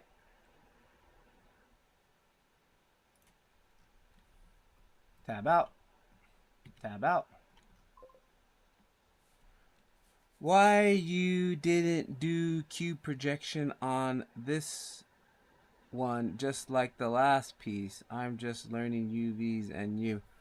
Well, why you didn't do cube projection on this one just like the last one? I didn't do cube projection. The last one I did project from view, because like just I knew it's kind of like there's no rule, like whatever's gonna get you the best setup to get the material. Like projecting it from the view here, kind of I knew I was gonna be able to get this kind of cracked right here a little bit, and then projecting it from doing a cube projection, because here it's like it's straight on, and I straightened this out in Photoshop, so like cube projection just made sense because it's so straight that it was so simple that cube projection will just be the easiest. I could have went to the side like this and did project from view, and that's kind of the same thing, but I just chose to do the cube projection in that case. Yeah, there's really no rules. You got to experiment and find out what's going to work best for you. Now, one last thing before we kill this stream, I want to fix this edge right here. Like, see how we got this? This is because the air conditioning unit right here was cutting into the image, and this side is no air conditioning unit. It's clean. I could have used this side.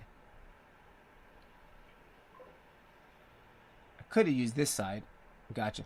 But I still would have had an issue down here on the bottom. So either or, it doesn't matter. So what I'm going to do is just clean that up. Come back into Photoshop. Here's the original image. And here it is. Here's the problem area. And then what we'll do is grab the clone brush.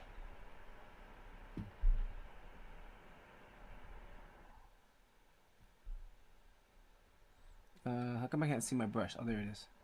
Just grab the comb brush. We'll go about that size, and then I'm gonna go hold down Alt from the bottom, and then I'm just going to I'm gonna paint right over that.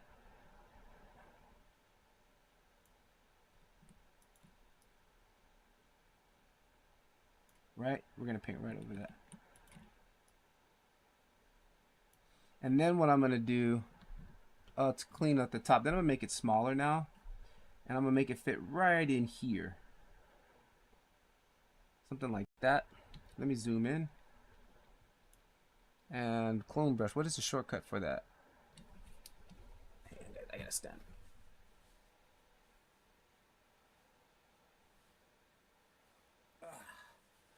What is the clone brush shortcut for that? Come on. Oh, stamp brush. S. S. All right, so we're gonna hit S, then we're gonna hit Alt to make a copy, and then I'm gonna come in here, and then we're gonna back it down a little bit lower. Then I'm gonna come from the top.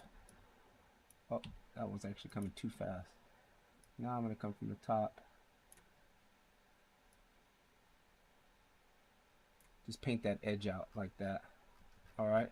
And then up here, it's really in the way. Okay, so we're gonna come way up here. Hold down Alt, and then I'm gonna come way down here.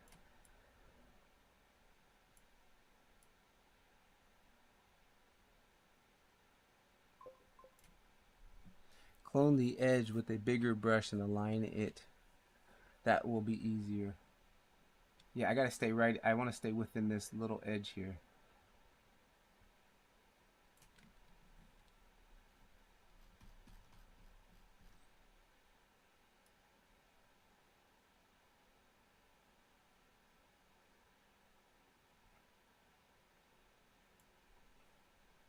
Getting a little bit dirty right there. Hang on, let's come down here. Let's come down here. Go way up here. It doesn't need to be perfect. It just needs to be color-wise that we're keeping that contrast, that continuity in color. All right. Because you'll see when we get right on that edge there. Get that edge. There we go. Get that edge.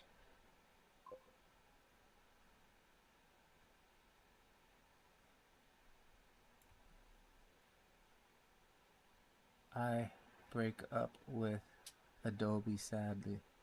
Yeah, this is all I have is Adobe Photoshop. I used to have the full Premiere suite, like After Effects and all that. And Premiere kept like crashing on me, and like it was just stupid. So I switched to DaVinci Resolve, and I basically just kept Photoshop. So I paid $9 a month for Photoshop, and that's it. Photoshop comes with Lightroom also, but I never use Lightroom. Yeah, so, but I went to school for computer graphics many years ago, like 1998, 1999, and I learned Photoshop. So like, that's all I've ever known. Now I know there is also like alternatives like GIMP and stuff like that, but I don't mind paying $10 for Photoshop, and that's it. So.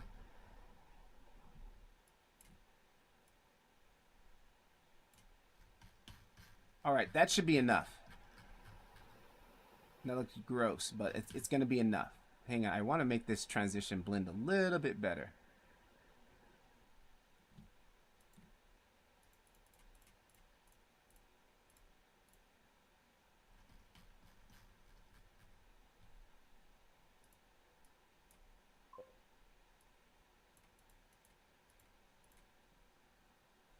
$9 a month for Photoshop? Too expensive.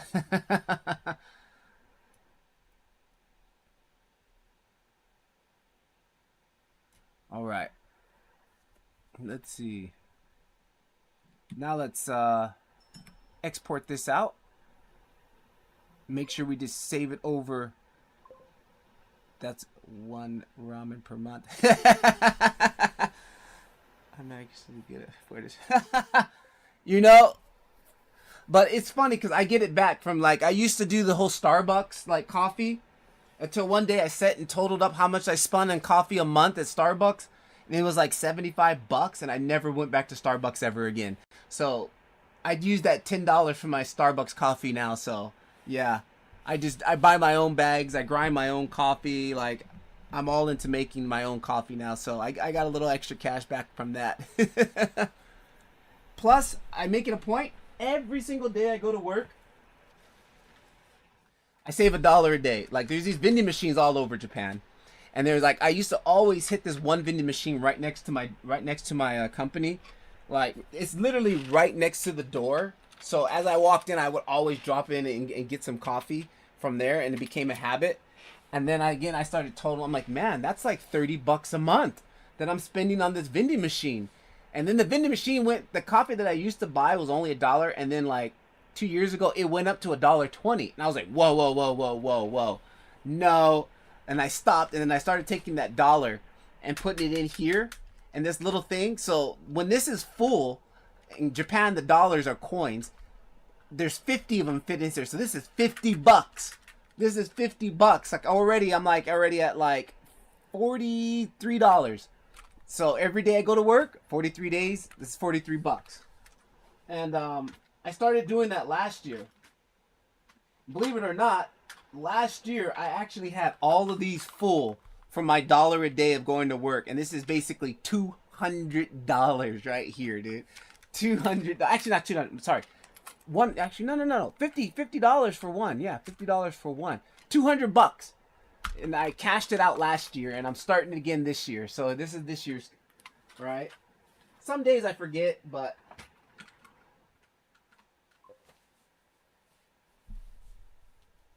that's worth 5 months right now. Oh, that's funny. Yep, so I feel you. Okay, we got to export this and make sure we save on the exact same file so it doesn't mess up anything that we did. Test T shop, there it is. Replace, save. Now, all I should be able to do in Octane is turn this on and return the renderer on. And boom, it updates. Look at that. Bye! Nice. Nice. And there it is. And that looks a little ma down there, but it's alright. I might have to figure out. I probably can fix that easily. Maybe we just select like 2 of these faces. Grab these. G, Y. G, Y. Yep, we'll just fix it like that. Check it out. Make that blend in more nicer. Oh! Come on, guys. Look at that. I couldn't even do that procedurally wise. Like, that was just so easy, right? We can do the same thing on this side. Come in here, just grab like 2 of these because they're way up here, right? GY, drag it down, just bring it to a nice. That one didn't work out well. Let's go up. Let's go up on this one. GY. Oh, that one didn't work on either. That one didn't work either. Okay, hang on. Well, how can we do this? Oh, let's reverse it. Hang on. GY, come back down here. Rotate it 180. GY. Nice. There it is. Boom! I mean, come on, guys. And now I'm getting nitpicky. Now I'm really getting nitpicky here. Because again, we only build this asset one time, so rotate 180. GY. Look at that, guys. Come on. Is that cheating or what? It's called working easier, not working harder. And I still feel like this edge is, but look, like, I mean, it looks like it's beveled, right? It looks beveled. That's why on the other ones I didn't do any beveling, because this, the photo right here, if you line it up right, it looks like it's beveled. Look at that. It looks like it's beveled, and it looks a little bit sloppy right there. It's a little bit sloppy here in the top. But I'm just nitpicking now. I'm like pixel peeping. Yeah, I'm pixel peeping here. So like literally, like if I grab this here, where is this edge? Oh, it's right here.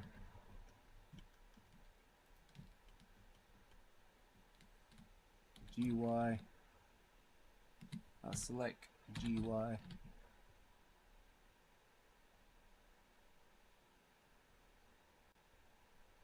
I'll put it like that, alright? And then this guy here in the corner.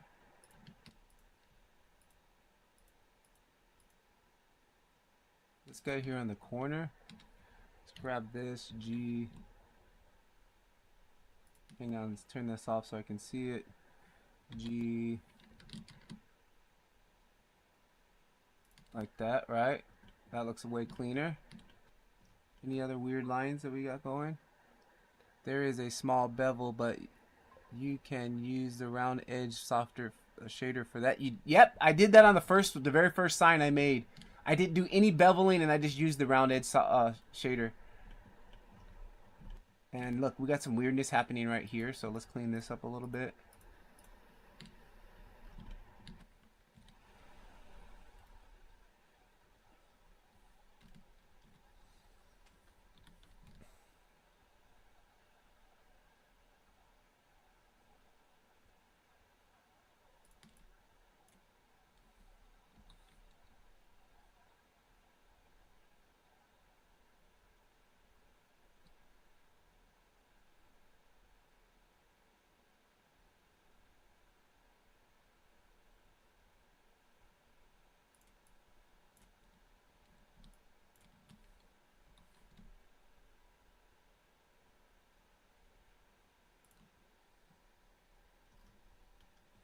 Not that bad. Basically, that's what bevel node in your shaders do. Basically, what bevel node in the shaders do. Yep. And let's add that on there really quickly. And then we'll call it quits. So let me go to my shading. Back to object. And add in a shader node. And that's right here. Right here, rounded edges. We just click on that.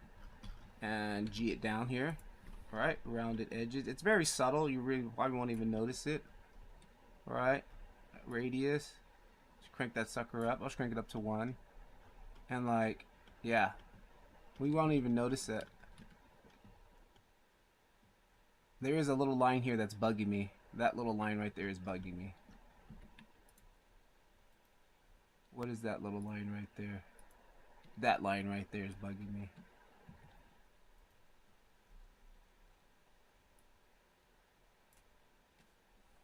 G.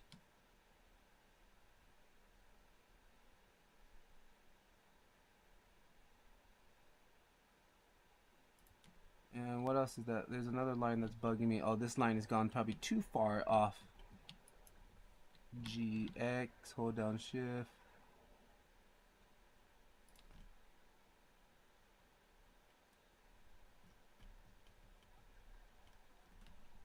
Like G. Yeah, that line was just a little bit too far off.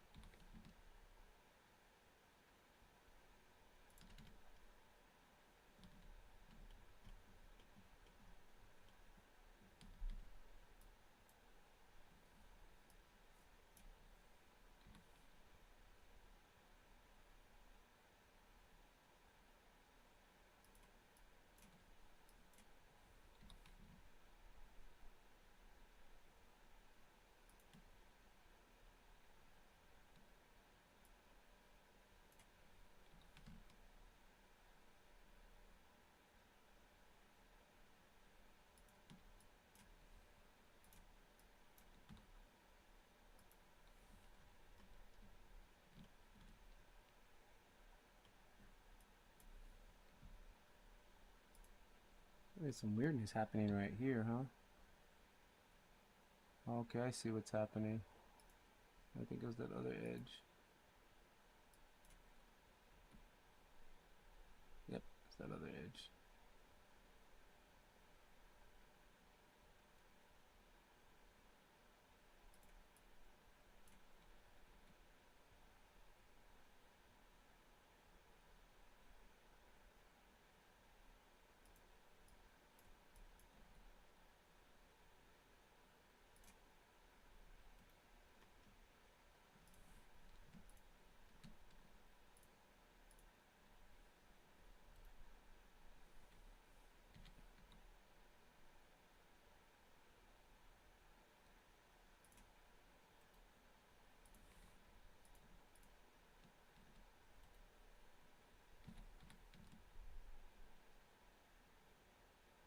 Um, gotta clean this whole bottom up now.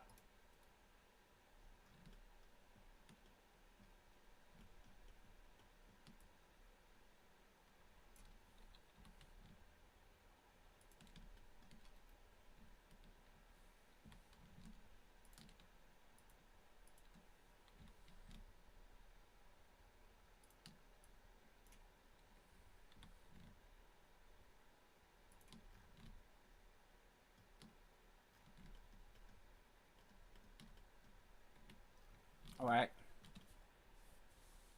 It's a little bit better. Save this. Oh, never saved. I have never saved. In these 2 hours, I have never saved. Wow.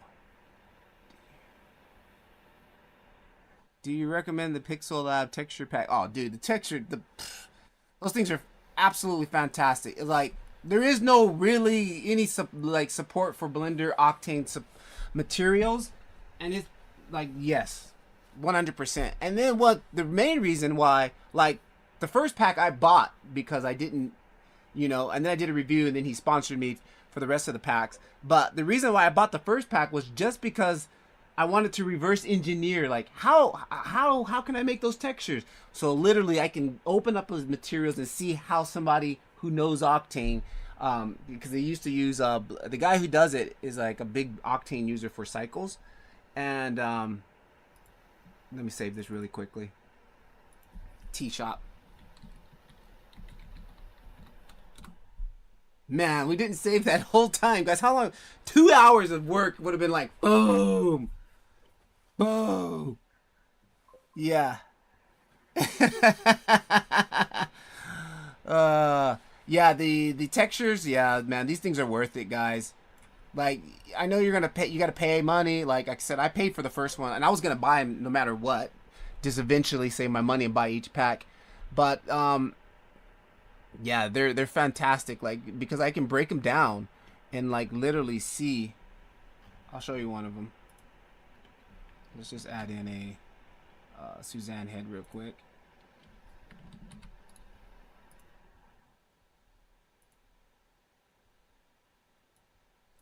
We've got several here. I've got all of them, but like he's got if you want to, he's got a free pack that you can test out. Download the free the free one. The link's down in the description. The Pixel Lab link is down in the description. He's got a free pack. Download the free pack and test it out. I'll go and show you what's in the free pack. The free pack. Oh, I don't think. Do I still have it on here? Oh, right here. No, that's hard surface freebies. V6, or maybe it was this right here. Was no, I don't. Yeah, but definitely take a look at that.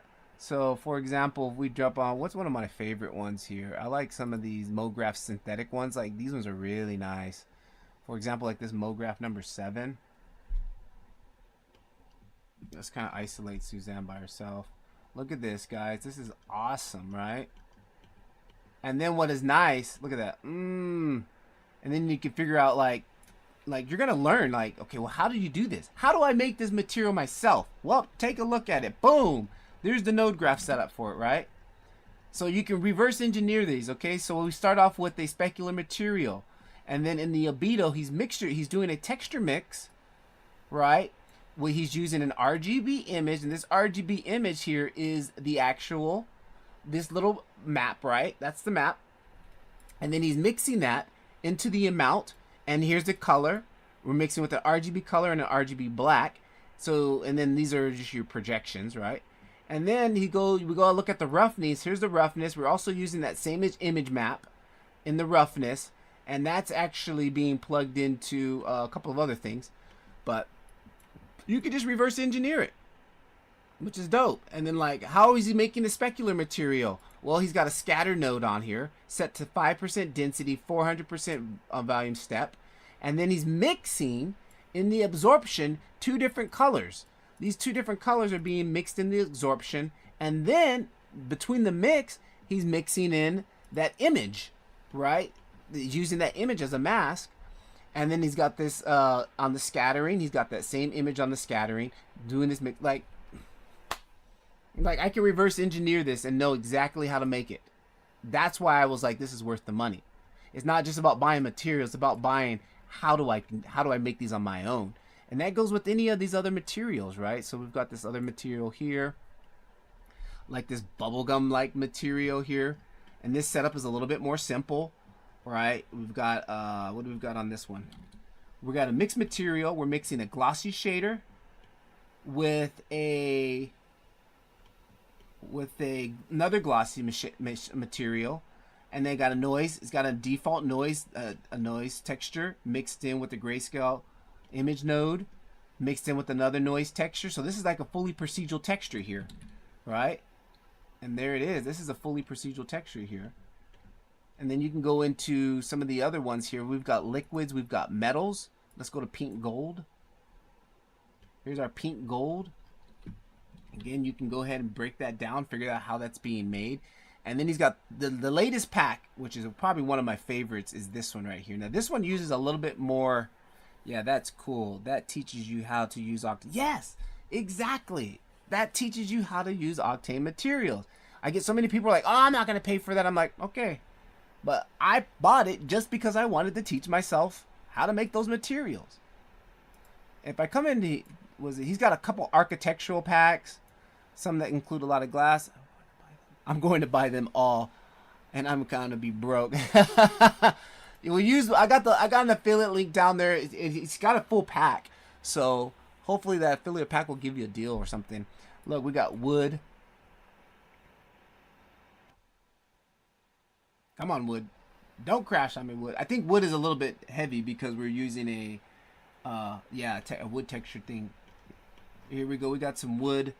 Let's see what we got going on here. Look at this. He's mixing a specular diffuse with a glossy. And then look, using the triangular map. This is what the triangular map is kind of like in Blender Cycles, kind of like the object projection. This projects it onto all sides evenly, kind of like that. So he's using a triangular map to do that. And these are the pine images that he's using here, right? And then on top of that, like, you've got these extra maps, these image maps. You've got those to add to your asset library, right?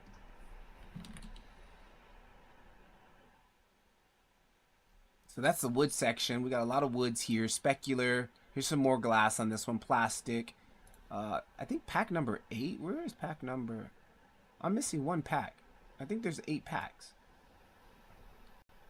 There's a cinema pack. Oh no, that's my stuff.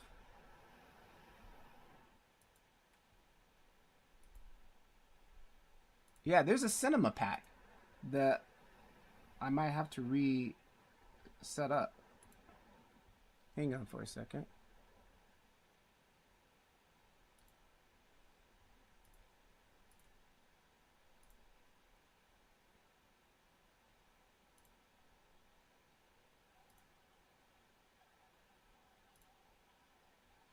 Yeah, I have the link. It's right here. You want to take a look at it. There's the link right there. But hang on. I want to actually... 9 packs in total. Yeah. I might be missing... I'm not missing one, but I just probably haven't loaded it. Yeah, go to the freebies and download the freebies and definitely check it out and see if you want to do that. And where is products? Octane. Pack 7. Oh, pack 8. Yeah, there's pack 8. Yeah. Pack 8 is the Cine one. The pack 8 is my favorite. Look at this. Look at this. Come on. Yeah. Yeah. If buy, I'll use your reference link. Thanks. Yeah, but pack 8 is a little bit more niched, like sci-fi render stuffs. Like, if you had to buy one pack, I probably wouldn't buy pack 8 because it's so niched. But pack 8 is kind of my favorite, but I hardly ever use those materials because I don't do a good pack would. I still kind of like. I use a lot of pack 1. Because of like a lot of the materials, the plastic materials. I like a lot of the plastic materials in pack 1. Pack 4 is pretty cool. One pack is all procedural too. Oh, pack 3 is like procedural. Like a lot of the materials are fully procedural, no image maps. Pack 3 is interior designs. Yeah, where's my pack 8 at, yo? Hang on, yo. Where's my pack 8?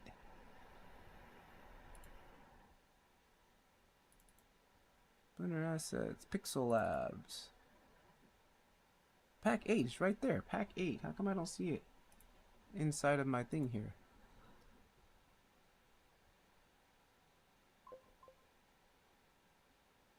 Pack 6, pack 7.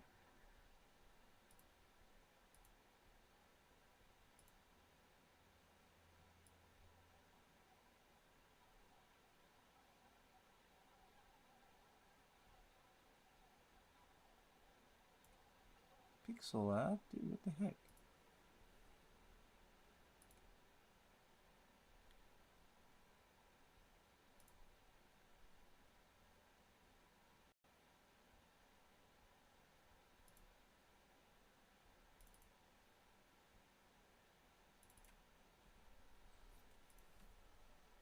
Pack 8.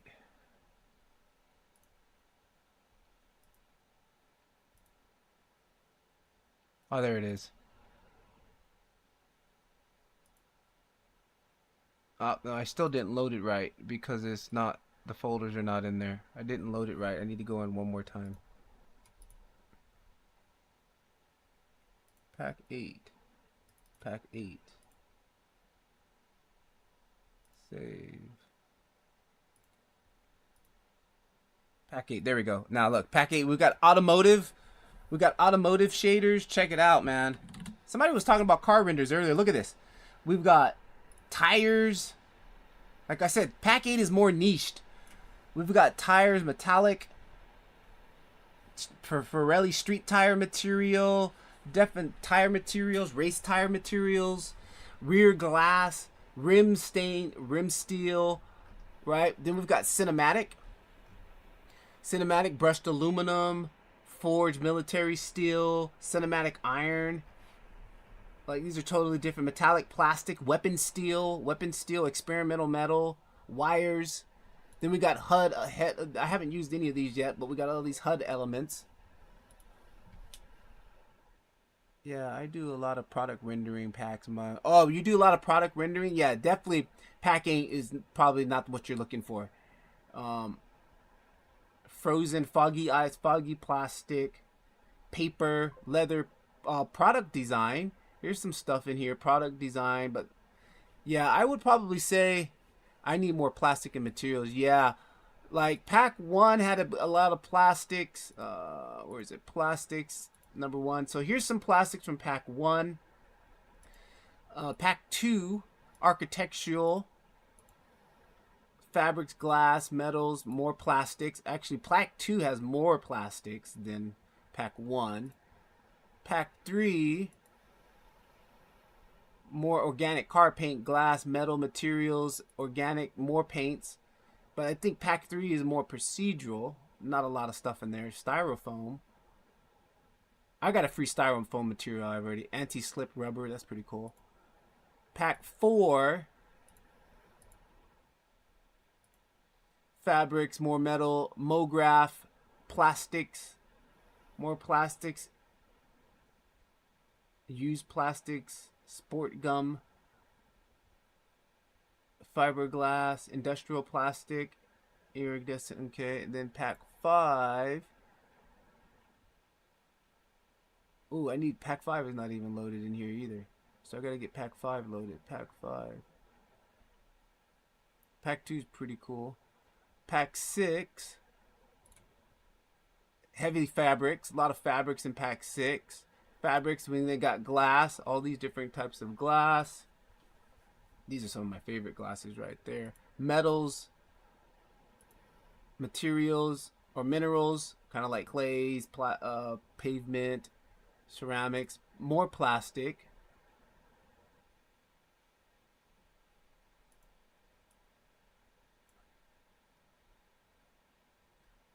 Satin black plastic. Yeah, I need to. Ooh.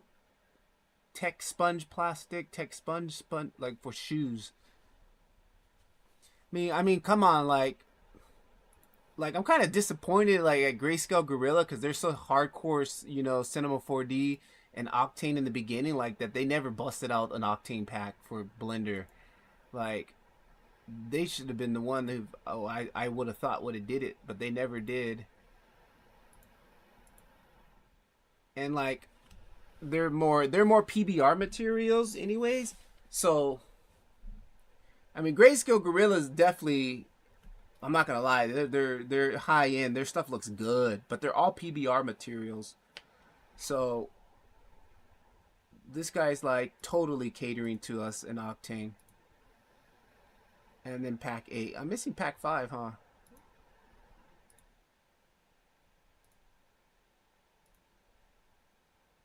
One, two, three, four.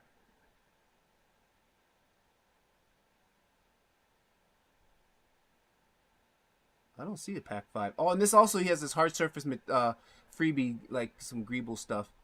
Maybe the tech pack was 5, the free tech pack, because that came later. I like literally, I was like, he was asking me to look at these materials before he put them out. And I was like, yeah, what about a free pack though? So, got you guys. I got you back. I got your back. And he came out with a little free pack. So, yeah, that's that. Really cool stuff. Definitely take a look at that. T-Shop. Did we already save? We did save once. Don't save. Yeah, there is no pack 5. Yeah, I think pack 5 was the free pack because there was no free pack first. The free pack came later. And I think that probably was around number 5. That's why. Yeah. Yeah, pack 5 was the freebie. Because he already had 1, 2. He did 1, 2, and 3 first came out all together. And then he started adding them as they started populating. Oh, hang on, right here. Texture 5. It's probably 5 right here. Octane Texture Pack 5. Oh, snaps. I don't think I have 5. I don't think I have 5. Oh, I don't have 5. Yeah, I don't have 5. I will be buying 5. Yeah, I don't have 5. I don't mind. I'm sponsored by him, and I'm still going to buy 5 because I'm just supporting the cause. Yeah, I don't have 5. Let me check my database really quick. I don't think I have 5.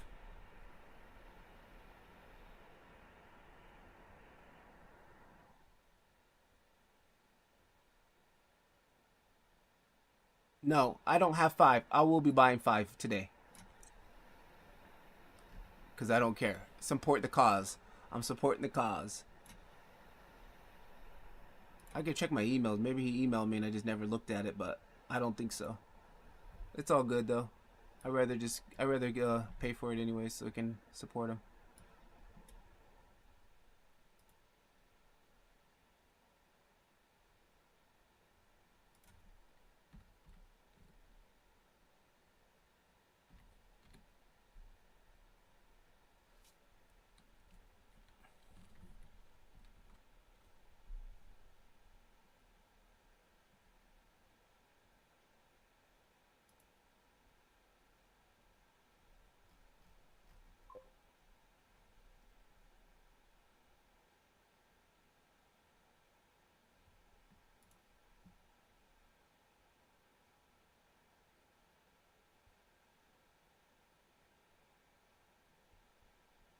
Sweet.